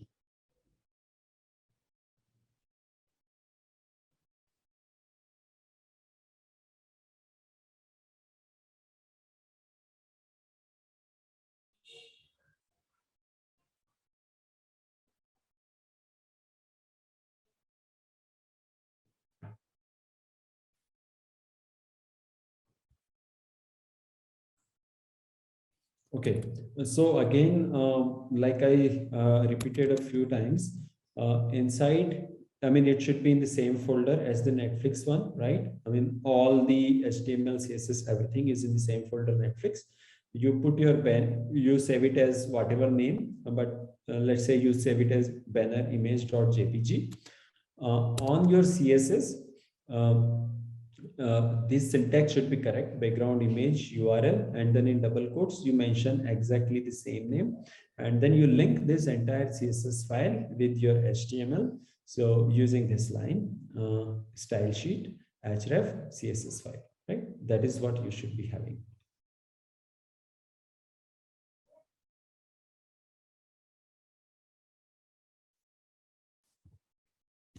Okay, someone is saying that please do with this image. So instead of using the banner image, they want this image to be used. Oh, okay. So this image, right? Save it and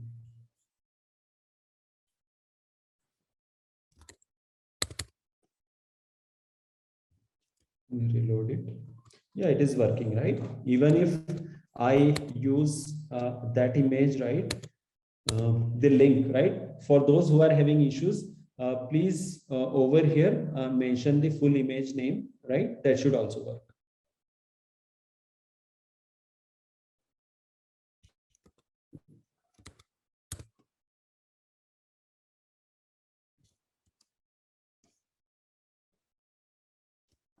Those who are having issues, please try with this. Again, I'm sharing it one more time for everyone. Please use this image, or if you, and how do you use it? Now you don't have to worry about downloading or anything. In the background class, in background image URL, inside the double quotes, just mention this, or let me just share this entire thing with you. My screen is already shared with you. Maybe you are looking at some wrong place.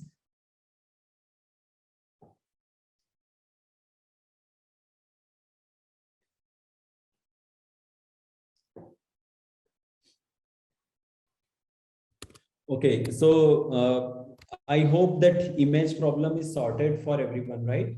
I will not be able to send the whole code. I'm not sure if I can even do that. Sakshi, any comment on that? You will share the entire code after the V session on Discord. Okay, so once we are done with this session, I'll share the entire code with you, right? But right now, please try to follow with me as much as you can.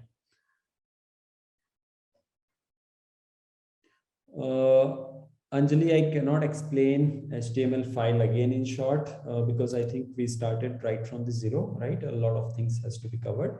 Maybe you can read about it or join the next boot camp as well. After this, let's move on to the next part. It doesn't exactly look like this one. So we will touch it up a bit, right? And see, so let's say by increasing and decreasing the width or the height, we will be able to make some changes here and there. But we will not do the exact thing right away. We will do the touch up at a later point. For now, let's come back to the HTML. And we will add some more content here. So inside the HTML, we have our background, we have our foreground, right? Now, the next thing, as you notice, is the email thing, right? This text box is not there. So that is exactly what we want to add. So after this div, we will have another for the text box, right? So now what is this email doing here, right? It is taking some input, right? So when you take some input, what you do is you use this element called input. Now, what type of input do we want here? Any idea? So there can be different type of inputs. It could be a text box. It could be an email. If you use email, then it will do some validation for you, whether the format of email is correct or not. So we use the type as email. And then here you see email address written over here, right? So we will add a placeholder for that. So placeholder, what is that? Email address, email address. After the placeholder, we want to give it some styling information using a class. So you can call it anything. Let's call it email.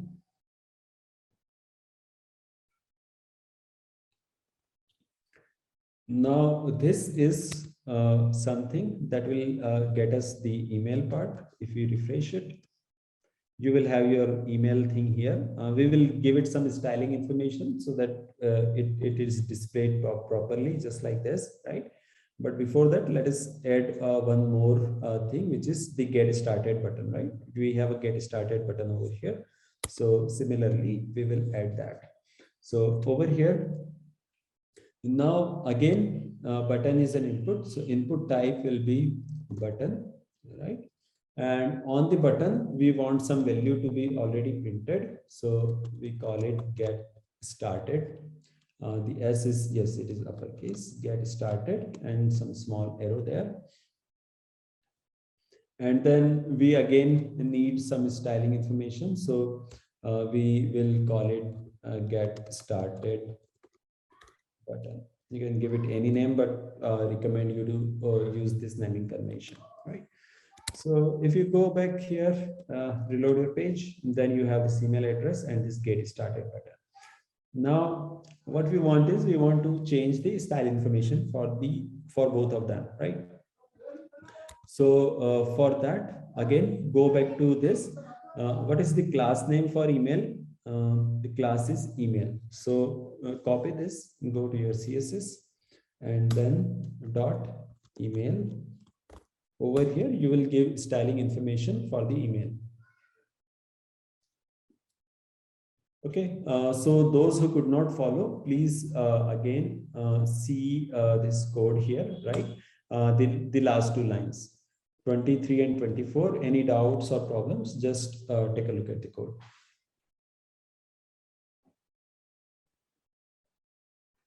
Okay, those still having problems with Fevicons and images, don't worry about that. You will get the full code, and if we have time in the end, we will also come back to that, right? So for now, please try to complete things as soon as we can, right? Because we have time only until 2 p.m. So before that, we have to complete everything. So please try to move a little bit faster. So this is the code, and then we will move to writing the CSS for this. So the first class is email class that we need to write. So what are the properties for the email? So the background color, the background for that is white. So we can use white. What are the other things you notice here? So it is white. It is compared to ours, it is very big. So how big? So let's say this is the width, right? This width and our width is less than half of that. So we need to increase the width, right? So again, you can try playing with this. 500 px is what I'm giving.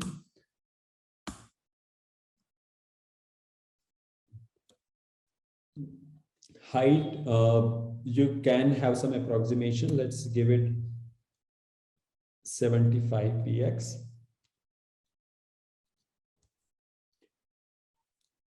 What other property do we want there? Any idea?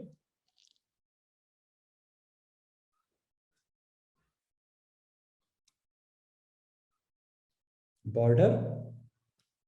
Okay, border not really required. But one thing you notice here, right? Over here, this color is there, right? This email address has some color. So we also need to provide it some color, right? So background color is white, but foreground color is something that we need to mention. So it could be, let's say, white smoke, or I'm not sure. This color should be maybe this one. Or a little lighter than that, right? So just take a look at this font size, font color of email address. It is gray, right? So how much gray? Like elegant gray, pigeon gray. So again, you can just select from here and use it. Yeah, I'll leave it. You can calibrate it. Other than that, anything else? So we are done with the background color. Actually, this is background color property. So background color is done, width is done, height is done, color is done. The last thing is, so if we just save it, save the HTML file and then reload it, the font size is still like very small. And I think in case of Netflix, the font size is, font color is black. So one of the things we want to do is, instead of gray, we want it to be black. So we will make it black. And then also some font size that you need to give, right? So let's say we give it as 31. Save it and reload it. This email address is there, and then you can type it. So the email address over here that you see is a placeholder. Over here, if you reload this Netflix page, right, just take a look. Email address is there. If we reload our page, email address is there. But the problem is, when I click here, nothing happens.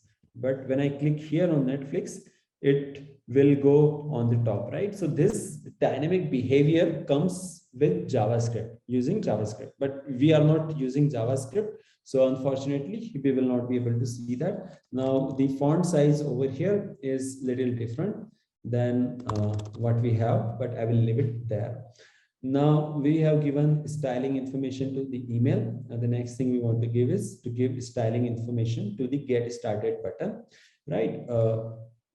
So any doubts so far?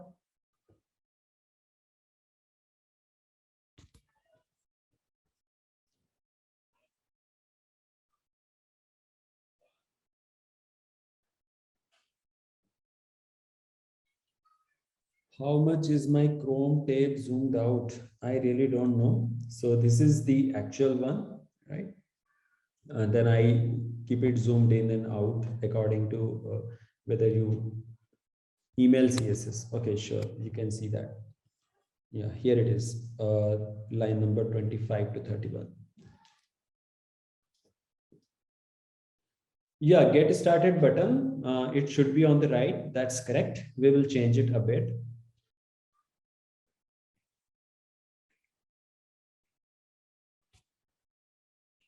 Okay, so moving back. Over here, if you see that get started button is here, it is in red with font color white, but our get started button, it is not red, right? So again, we will make some changes here.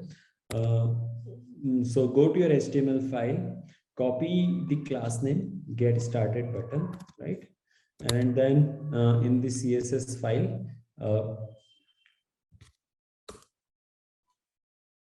start writing the get started button.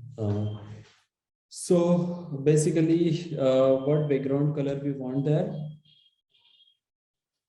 It is red, right? So you can just take it as red.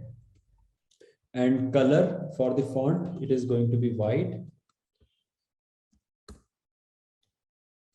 Height, again, I will keep the height same for both of them, right? Because they have the same height both for email. I mean, this height is same as this height, right? So we need to make the height same as this one. So let me just copy it, or I think the height, if you look at this and this, our height is a little more. So let me just reduce it a bit. Let me make it 70. And the same height I will use here as well. Then width, let's give it 300 px because its width is less than the email one. Font size, we will keep the same, just copy paste. Anything else? Let's save and see how it looks like. Refresh it. So we have both of them over here. Now, there could be multiple ways of achieving them to be in the same line. You can place them in a table, or you can put them next to each other, right? Whichever way works for you is fine. Now, the current problem over here is they will not be coming to the same line because the width is not enough here. So that is the problem that you might notice over here, right? Any problem until this point?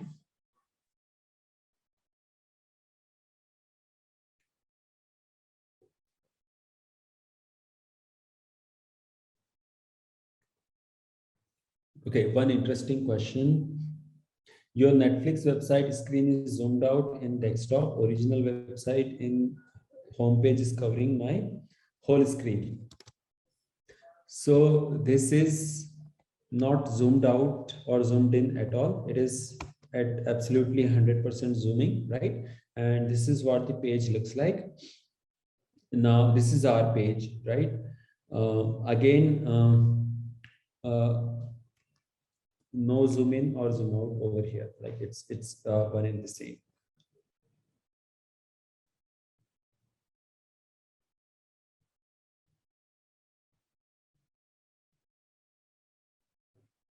Okay, please show the CSS code. Yes, it is here.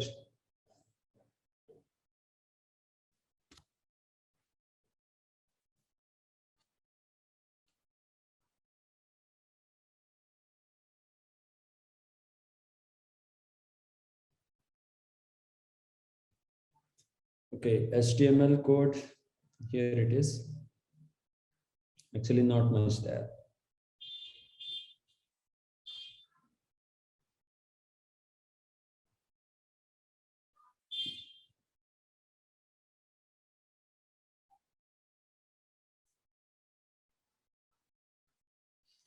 Okay, and for those who are still not able to see the image, are they able to see other styling information?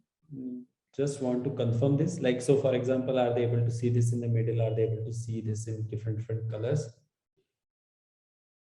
Okay, so the question is only for those people whose images are not working, right? So understand your image is not loading, but are you able to see the styling information like this black, white, all colors, different font sizes and all? Are you able to do that? Others are working, only image is a problem. Okay, so for that we will do another thing. As you can see, there is one more image over here, right? So what we'll do is we will add one image here, which will again repeat the entire process.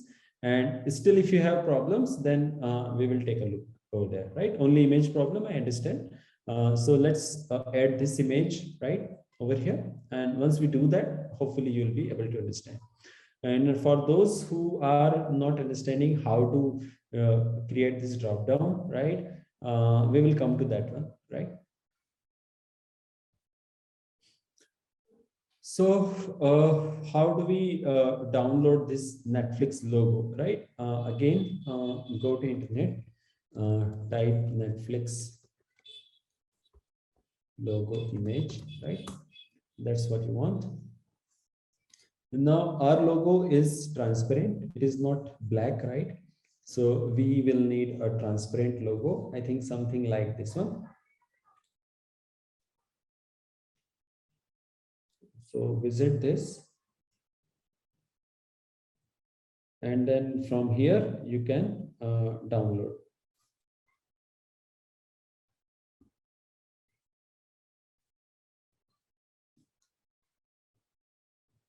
Or I think I have this image locally as well. So I'll share it with everyone.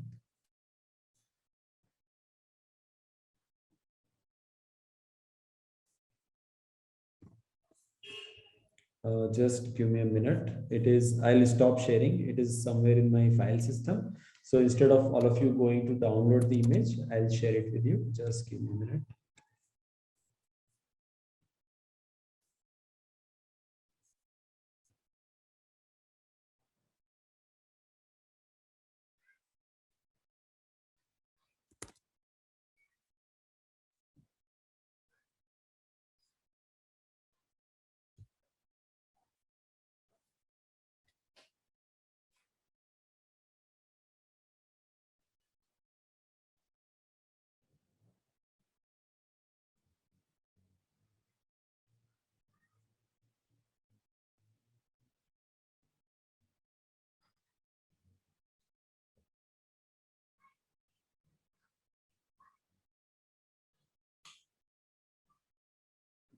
One of the really good place for downloading the image is a website called Wikimedia, sorry. So from there you can download it. So Netflix logo Wikimedia. If you type something like this, hopefully you will be able to find that. Let me share the uh, exact URL with you. Yeah, I'm sharing my screen because I'm looking at some private files. So that's why I have stopped the sharing for a minute. I'll do that. Just give me a minute.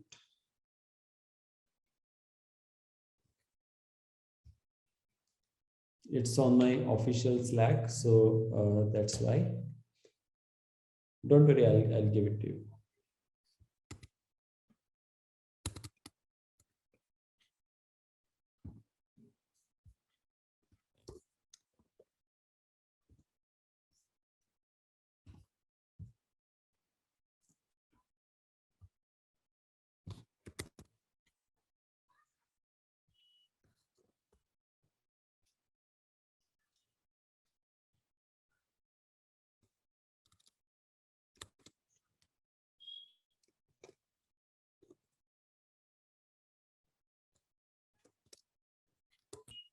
Yes, Anjali, I'm sending the URL. Give me a minute.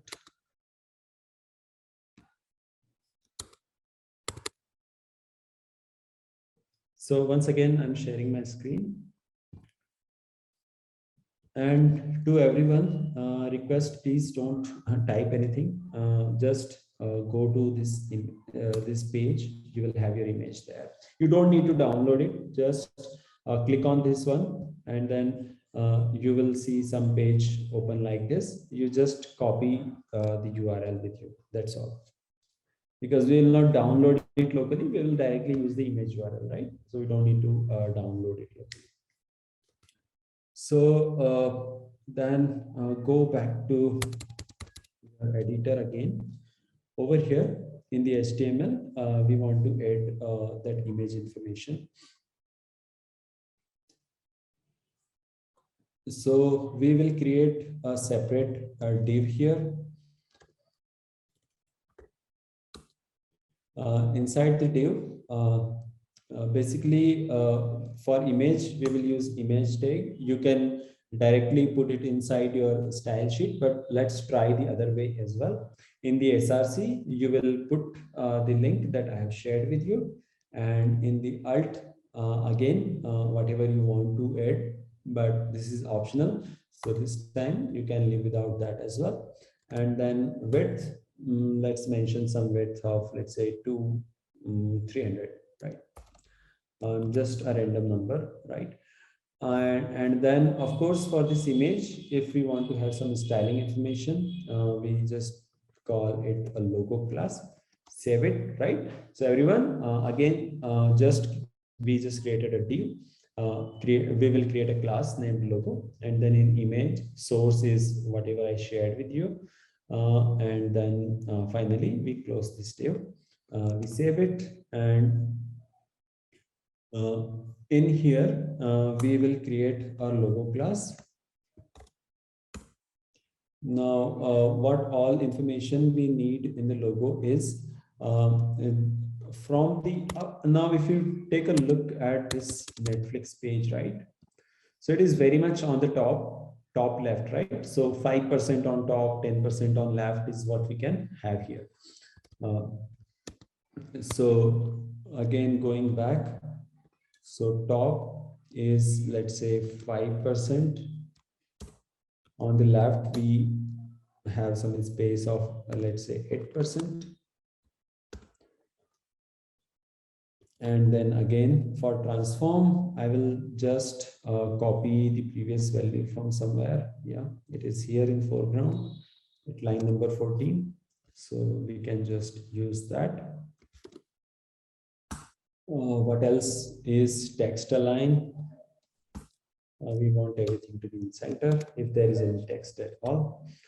And with this, if we reload our page, you will see Netflix coming in here, right? That is, the positioning is not coming out to be correct one. So we will position it absolutely. So with that, if we refresh, it is coming to the proper place, but as you can see, like it is way bigger than this one, right? So again, we go back to our HTML. Over here, we have given the width to be 300. Let's make it, let's say 160, save it and reload it. So my Safari is open, which is not required. Okay, let's go to Chrome. We reload it, and now it is coming little nice. I mean, it is coming out to be very nice. And one thing with the image is our image is very bright. Netflix image is little less bright, right? So in the use session, maybe you can try this. There is just one property that you need to add, right? Once you do that, then you will be able to make your image a little bit brighter. Just a hint that it has something to do with the brightness. Maybe you can try, or if there is some time left in the end, we will add some more properties so that this image looks exactly like this one, right? Otherwise, our image is good enough. Now, one thing that you notice is the image we have here doesn't cover as much as area that this image is covering, right?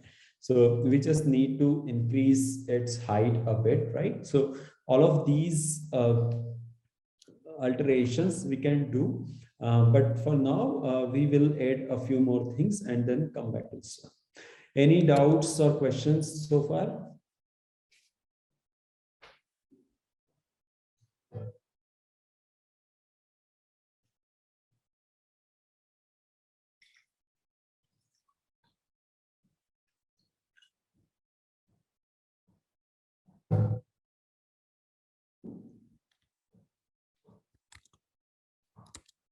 Yeah, place of get started button, we will change that, don't worry. For those who want to see the CSS file, here it is.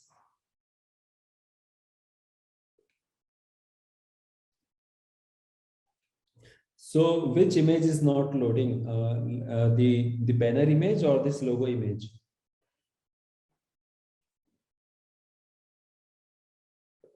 Logo image is not loading. Okay. For some of you, logo image is not loading. So a few things that we need to take care of, but first let me show the HTML code for those who haven't seen it. So here is my HTML file. The first thing you do is you create a div, class name is logo, and then you create an ing tag. Source is this that I have shared with you already. I am sharing it once again.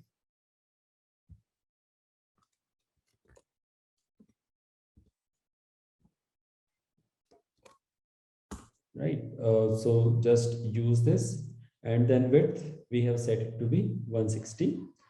On the CSS file, we have this logo class, and then we have given it some properties. That's all.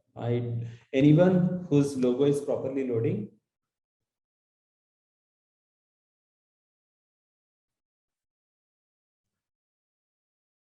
Okay, so okay, many people have properly logo working in there. The logo is showing in center. So you haven't probably given the left this left property there. That's why it is there. Background image is not working. Okay, I don't know why for you it is not working, but I think it should work well. For most of the people it is working.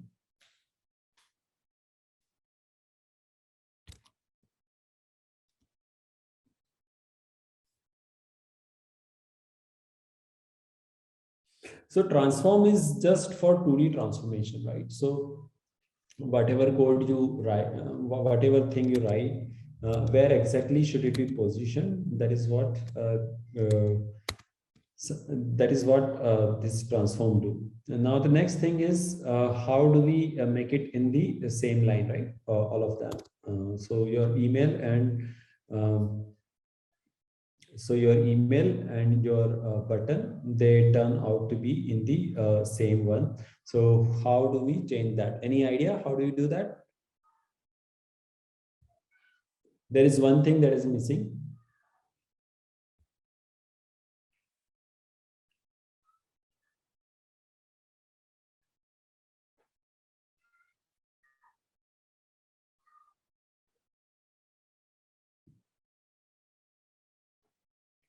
So one of the problems here is we don't have any paragraph separation between this line, last line, ready to watch, and this email. So we will start with that. Over here, we add a new paragraph. Save it, reload it. Now we have to make them in the same line, right? The problem is with the width of these components, right? So let's go back to the CSS file. The email and ready to watch, right? Their width might have some problem, and that's why you are seeing these problems. So you just adjust the width, and they should come in the same line.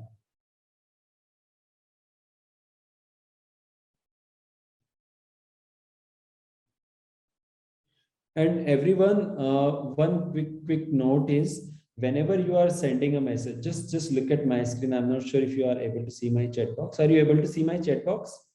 Yes, no? No, Arjun. Okay, so basically whenever, yeah, you, I think, cannot see it. It's a Zoom feature. But the point I'm trying to make is whenever you send a message, right? Just at the place where you type, right? Just before it, type message here, just above that, you will see the name of the person whom you are sending the message to, right? So make sure you either send it to me, right? To me, or you send it to everyone, right? So depending upon what the context is, but don't send it to like random people. Otherwise the messages will not come to me. And don't send messages to Sakshi unless you have questions specific to what she can answer, right? So don't direct these technical questions to her.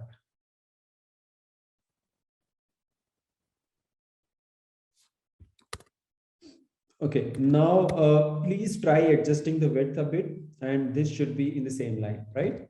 Please do that.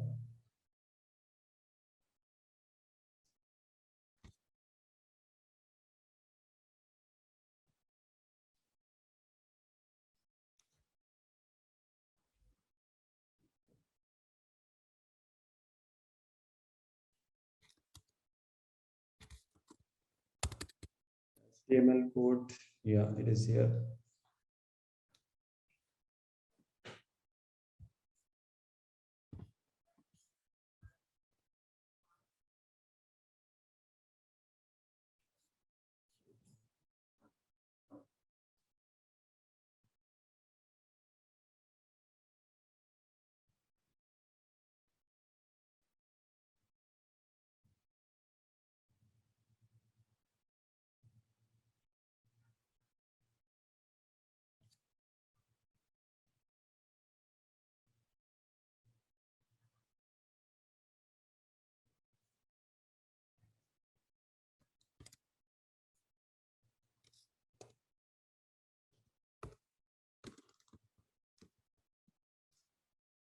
Okay, so while you work on streamlining both of them in the same thing, right? I will do one quick thing. I think a few more people are still facing issues with logos and images. So I will first help them do that, and then I'll come back to this one.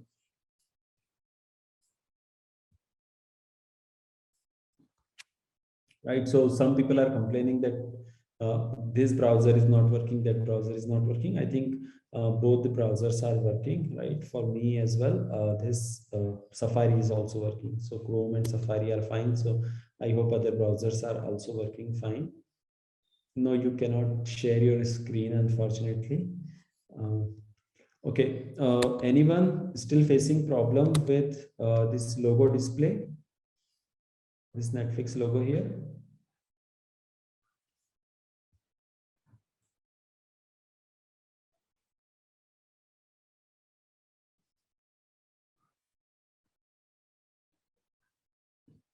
Okay, so for those the logo is not working, right? Uh, Please make sure that your logo is at the right place, right? So it is inside this class foreground. So this div is inside, I mean this logo div, right? It is inside this main div over here, right? And then the class is logo and the image source is correct one. Also, you can just go to this link and see if it is actually taking you to the right place. So make sure that the file name is correct. It is with .svg extension, right? So if you go there, you should be able to see the logo as well.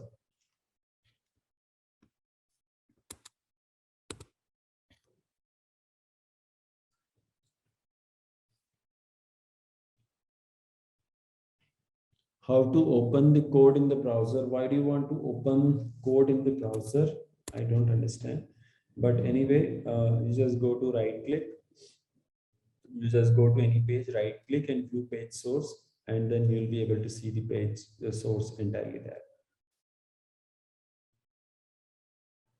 Okay, so for those where it is not working, can you please, Santosh, can you please, I think for both of your images not working. So can you please just open it in your browser? Is it displaying there or not?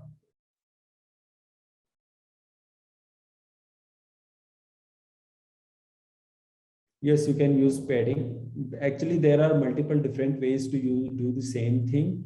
I don't know your name. It is written as Zoom user.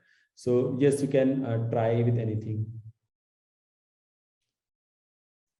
Yes, like I said, there are many different ways of doing this. You can use anything.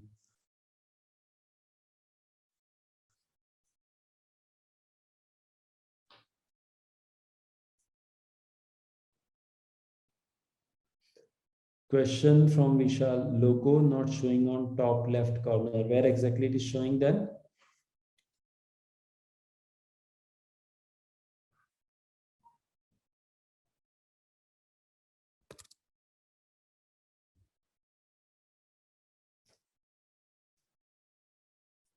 Yeah, that's correct. Sorry. Yeah, this logo is actually outside this foreground, right?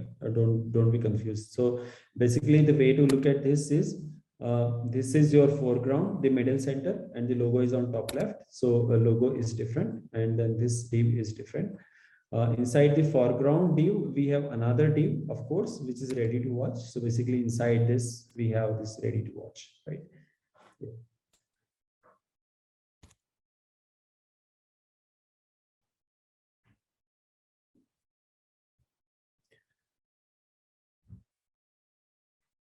Now, another thing is adding a few things over here. So the sign in button. So the sign in button will be very similar to get started button, right? The only difference is in terms of the font size. Otherwise, both of them are buttons and both of them are red with white color over here, right? So you can create that, I think. Let's quickly take another break, and after that we will complete the remaining portions, including this sign in button, as well as a few adjustments here and there that we'll do, right? Yeah, those who want to see the code, it is here. So I will leave it here for you. Please come back in next 10 minutes. We will resume at 1:28, right? And then we will have another half an hour to complete the session. So this is the CSS code file that you can also see. I'll leave it here for you to see, and will mute myself. We'll be back in 10 minutes.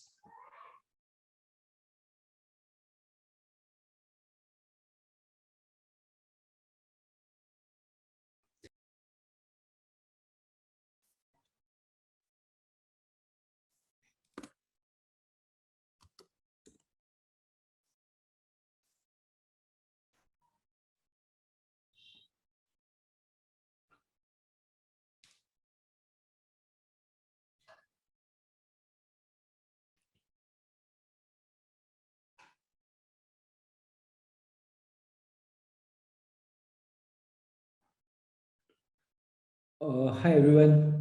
Can we start again? It seems like many people are missing, not joined yet. So let's wait for another 2 minutes.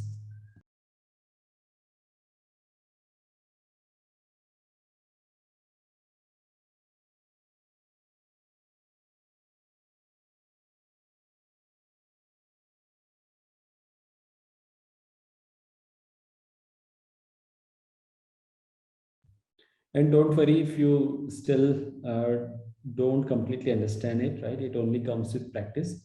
And I, of course, will share everything with you. So don't worry. Just for those who want to see the HTML, it is there in front of you.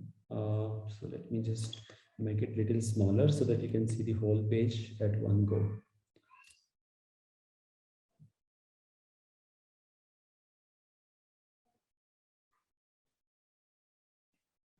I'll share all the code, don't worry. For now, just focus on understanding things. So this is the HTML code and this is the CSS file. Again, displaying the entire file.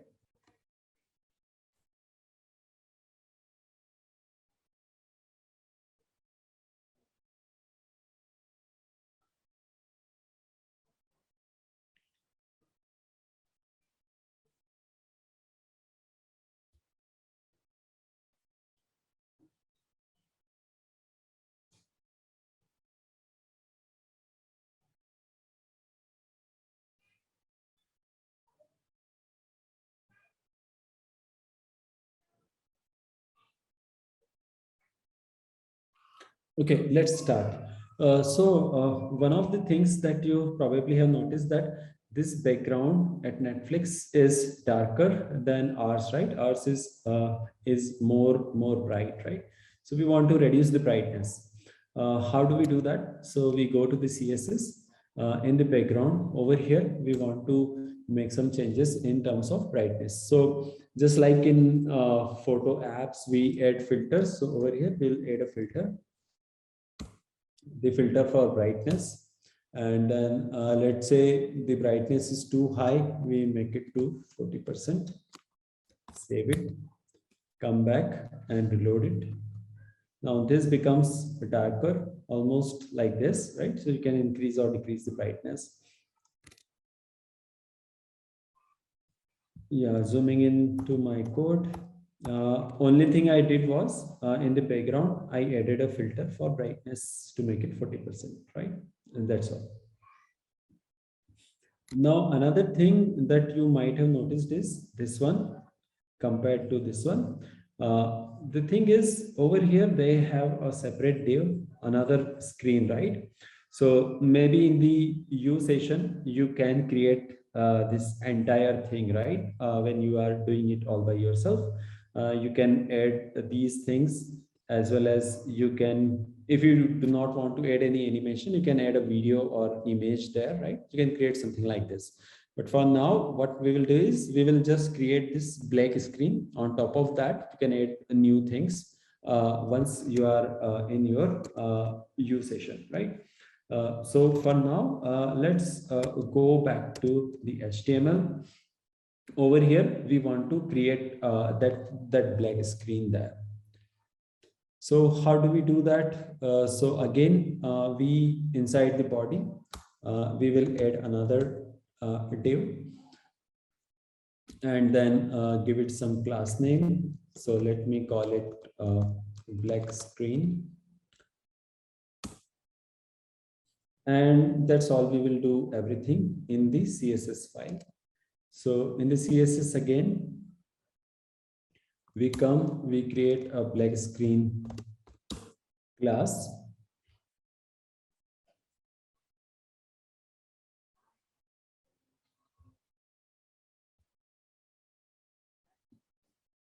And the first thing we want to give it is a background color, which will obviously be black because we also have a black background over here. So we will keep the background color to be black. Then height, how much screen will it be covering? So let's say it will cover 35% of the screen. Filter property, again, we will use the same thing. We will keep the brightness to 40%. It's optional though, you can try and play with it. Then what should be the position of this background? So we want it to be in the center. Another thing is, do we want to repeat the background? Well, it is not really required, so no repeat. And so let us see how it looks like after this. So if you reload it, you can see some black screen coming in here.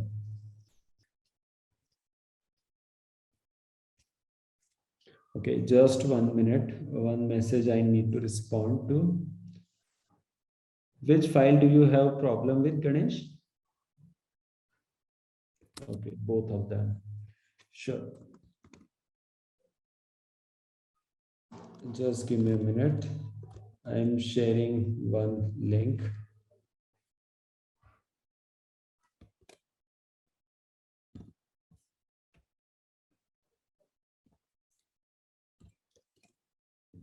Yeah, for some reason, I'm not able to paste it in the chat box. So sorry, I'll share the whole code later on.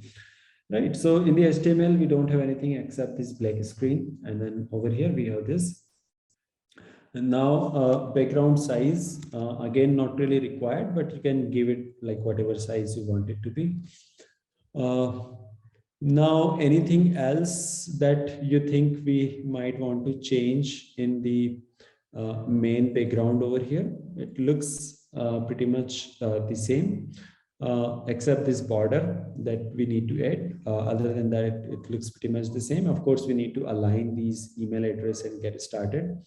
Actually, our entire thing, right, it is stretched in a bit. Its width is not good enough. So that is the problem. So we will change that in a minute. Sign in button. Yes, we will come to that. Let us complete this part. Then we'll come to the sign in.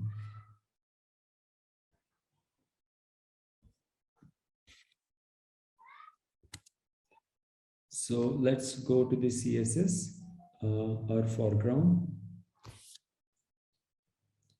Yes, I'm here so that you can match these values. So I think a few of you are having trouble with your foreground CSS, so you can just take a look here. No, not a problem.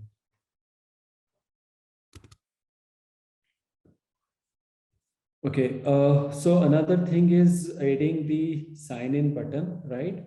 So sign in button is like very much similar to this get started button, right? So if you see here, the get started button and the sign in button, they are almost the same. So I will give you some time. Please try to complete the sign in button. When I say complete it, so refer to the CSS of Netflix, how we aligned it to top left, right? Similarly, we can align the sign in to top right. So you can refer to the code of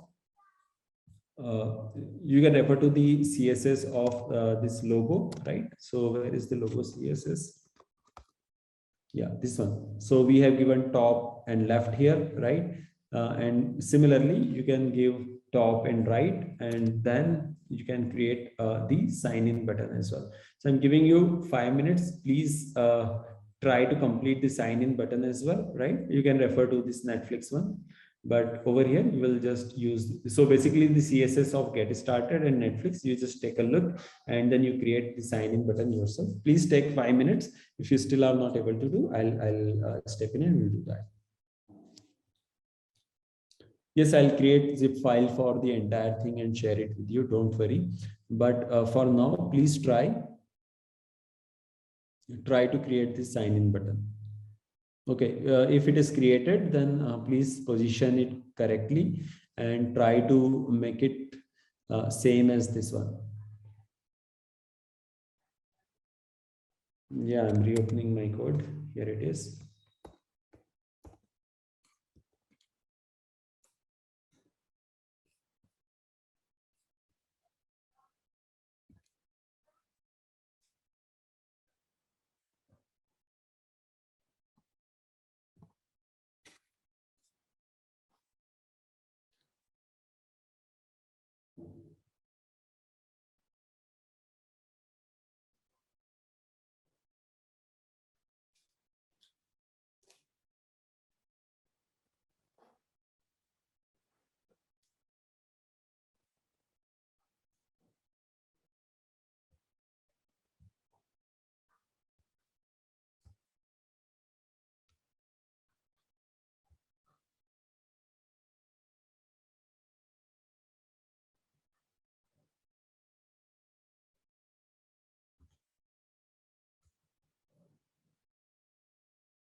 So the sign in button type will be just button, right?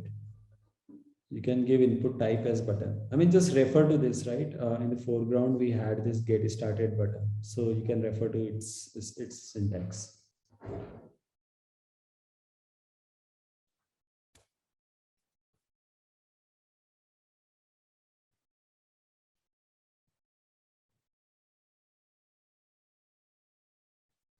Okay, for language dropdown, you can use multiple things. One is just use the dropdown, right?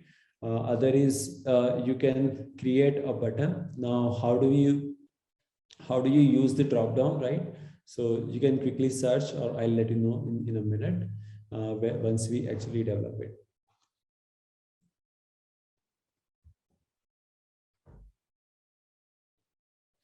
So for those who are working on the drop down, first finish your sign in button. Only after that move to the drop down, right? So for drop down, what you need to do is you need to use the select element, right? In the select, you can give the name and ID, and then you can provide all the language options there. Okay, so are you done with placing the sign in button properly?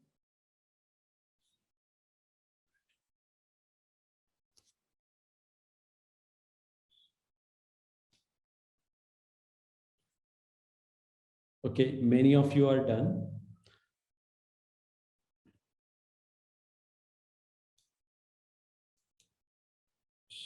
Okay, that's really great to see that many of you are done with that. Now, one thing you must have noticed is this on Netflix, we have both of them in the same row. Over here, they are in different rows.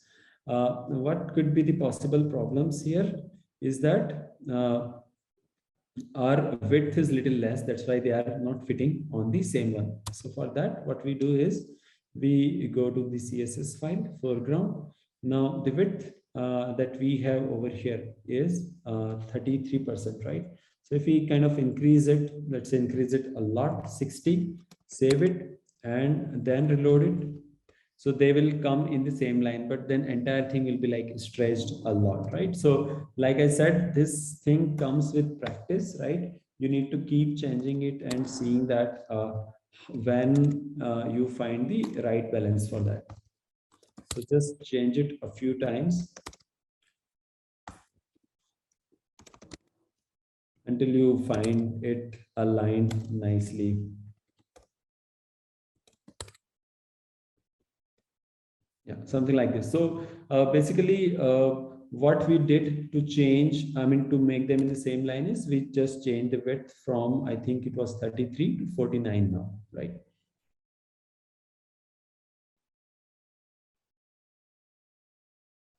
Okay, one suggestion from Pradeep Kumar is that for those, the background image is not working, they are properly not placing their this real tag. So basically, I will show you. So this external CSS linking, right? It has to be done inside the head tag, right? So it is inside the head, but it is not inside the title. So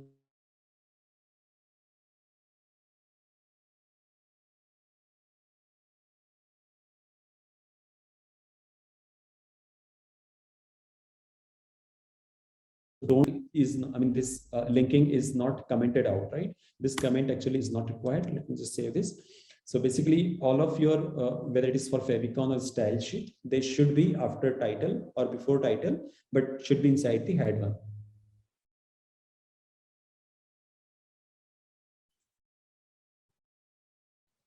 Okay, so the sign in part, right?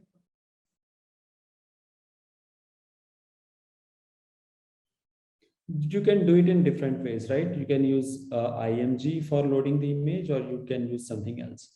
So what are the things remaining here on this page? So if you see the Netflix page and if you see our page, we have this Fevicon, which is a little different than that, which is fine. You can find the exact Fevicon and attach it here. Other than that, we have our background nicely in place. We have this black screen. You will fill up this in your use session, right? The next 1 or 2 sessions, whatever you can, please do that in the use session. My team will be in there. They will help you like what to do, what not to do. Apart from that, the only thing we have is this drop down and then this sign in button that we need to add. Before we go to that, I think sign in is done by most of the people. Anyone who is still stuck with the sign in part, please let me know in the chat.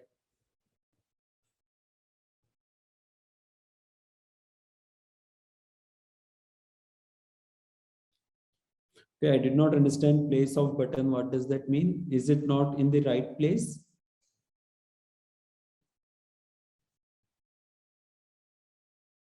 Okay, I think so.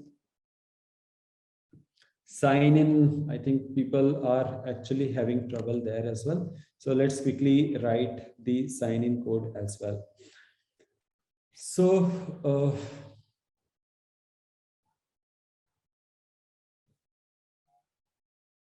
so first we go to CSS. Let's create the CSS first, right? So dot sign in button, right? So this is going to be the CSS properties.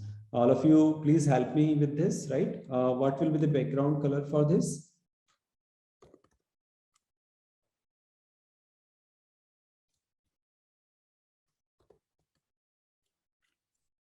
Okay, for some reason, the background color is not coming up.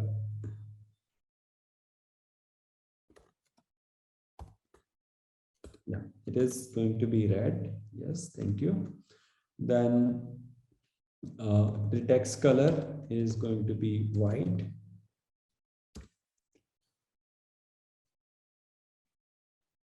Height, how much height? The logo height, okay, we haven't mentioned it. So let's give it some height. Any suggestion on how much height should it be? 50, 40, 30, let's take 35 px. Yeah, I'm really glad that you are actually able to follow with this. Then width, how much can we keep that? More than twice of this, so maybe 90 px. Font size, 15 should be enough. We can change it. Again, position, we have given everything, so we want it to be absolute. And on top, just like the previous one, in the logo case, we will, so basically you can just copy from the logo. 5% should be good for top. And in this case, we are leaving some space from the right. So let's maybe take 15% here. What else is remaining?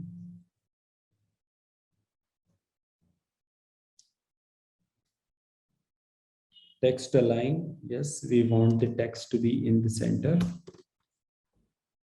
And the transformation, just the same, should work fine.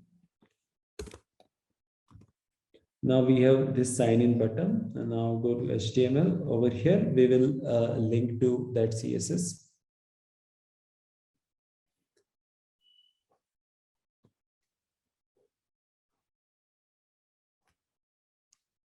So it will be probably the last div. We already have the div class black screen here, and nothing is really required. So this black screen, no, sorry, sign in, right? I actually got confused there, sorry.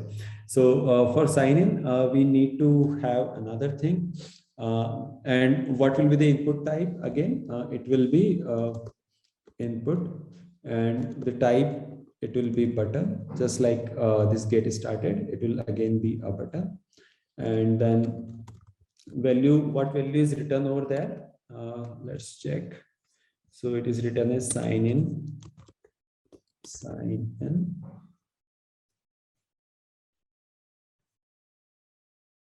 And then of course we want to attach it to the CSS. So we want to give it a class is equal to whatever class name it is. So the class name over here is sign in button.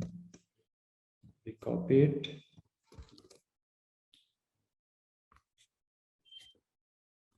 Save it.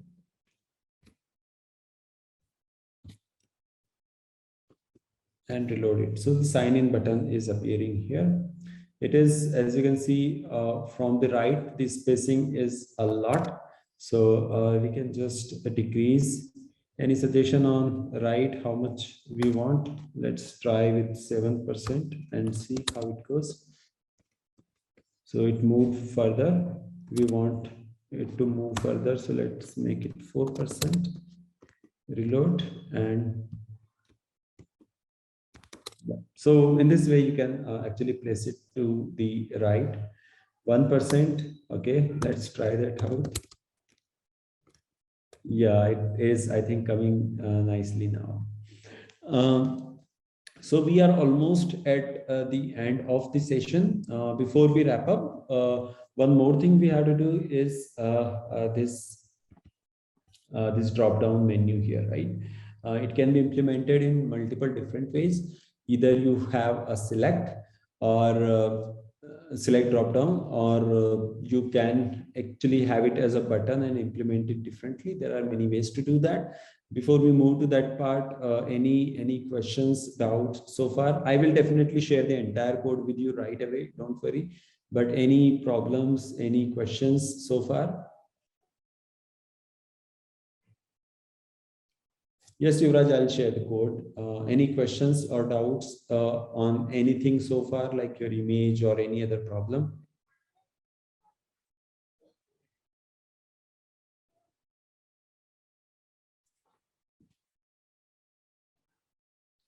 Okay, so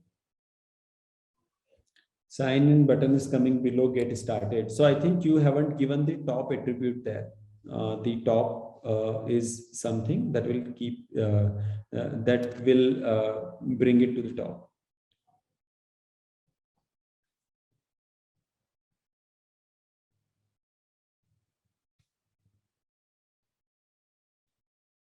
No Fevicon, no banner, nothing is working. Okay, that is surprising. Okay, don't worry, I'll share this entire code with you guys, right? In fact, let me do it right away. But there is one more thing that we want to add, which is the select. Okay, I'm reading through the messages. Sign in background color overflow. Not sure what you did wrong there. Okay, let me do one thing quickly. Let me zip this code and share it with all of you.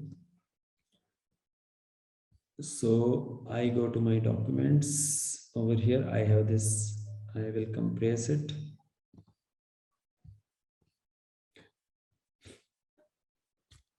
Sakshi, where exactly do I need to share this code? You can share it with me on Slack. I'll post it on Discord. Okay. So guys, I'm stopping my screen share for a minute because I'm opening some internal application. So just give me a minute. Okay, so the last thing that we wanted to work on is this drop down here, right? So over here, if you notice that they have done multiple things, like they have changed the size of drop down, the colors, so which is a little complicated. I'm not sure if we would be able to do that in this much time, but let's anyway give it a try. Let's come back to the HTML and we will write some code for the drop down. So again, inside the body, now what we will do is we'll create a new div. Now for styling, we will use a few things, but for now, let's create the drop down. So basically, how did you change the language? So it is not our page, it is Netflix page. You can change the language here. Our page is this. Over here, we don't have any language functionality. So over here for drop down, you need to use this element select, right? Now you can give it any name. We are not using JavaScript, so name doesn't really matter. When you use JavaScript, you refer to this select, right? And then you use the name. But for now, we don't need any name or any ID here, just giving some random values. And then what options should be available there, right? So over here, we mentioned the option. So option value, let's say I want the value to be English and then English. Another option we have is the value is Hindi. We save it.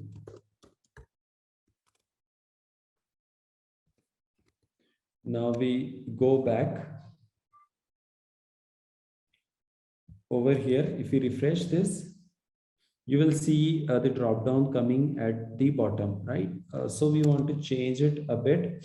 But another thing is, in their case, it is coming out to be Hindi is written in Hindi, so you can also do that. So you can just Google Hindi in Devanagari script, right?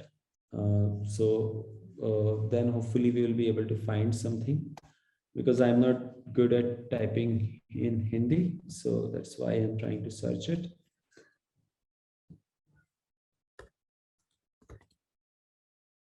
Yeah, I think I found it.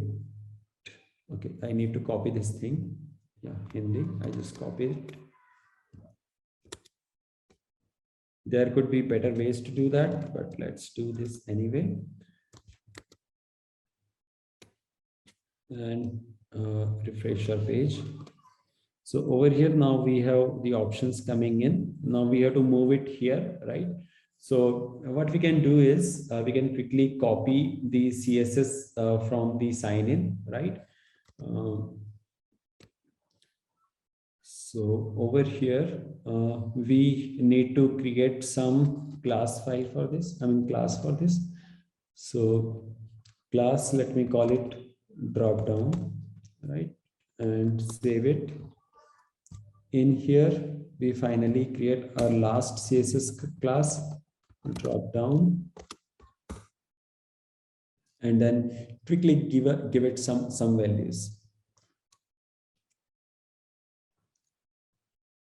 So I will copy pretty much everything from here, except the right. I will make it a little more because I want it to be at some different place.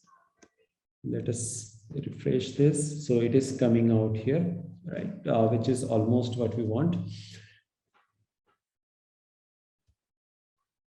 So everyone, I think the time is over.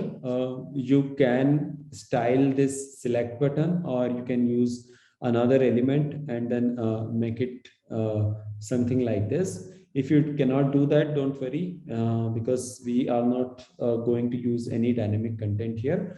So with that, Sakshi, is there anything you want to add, or can we conclude the session? Arjun, you can just I have shared the code on the 22nd Jan channel on Discord. You can just mention as to what they would be building in the U session, so they have full clarity of the same. Yeah, sure. I'll do that. So everyone, let me turn my video on. So everyone, thank you very much for being in the session, for your time and for your patience. And sorry about one of the glitch that happened in between. Thank you very much. I'll share this updated code again with you in Discord, and we'll also let you know the objectives for the upcoming U session, right? Thank you very much.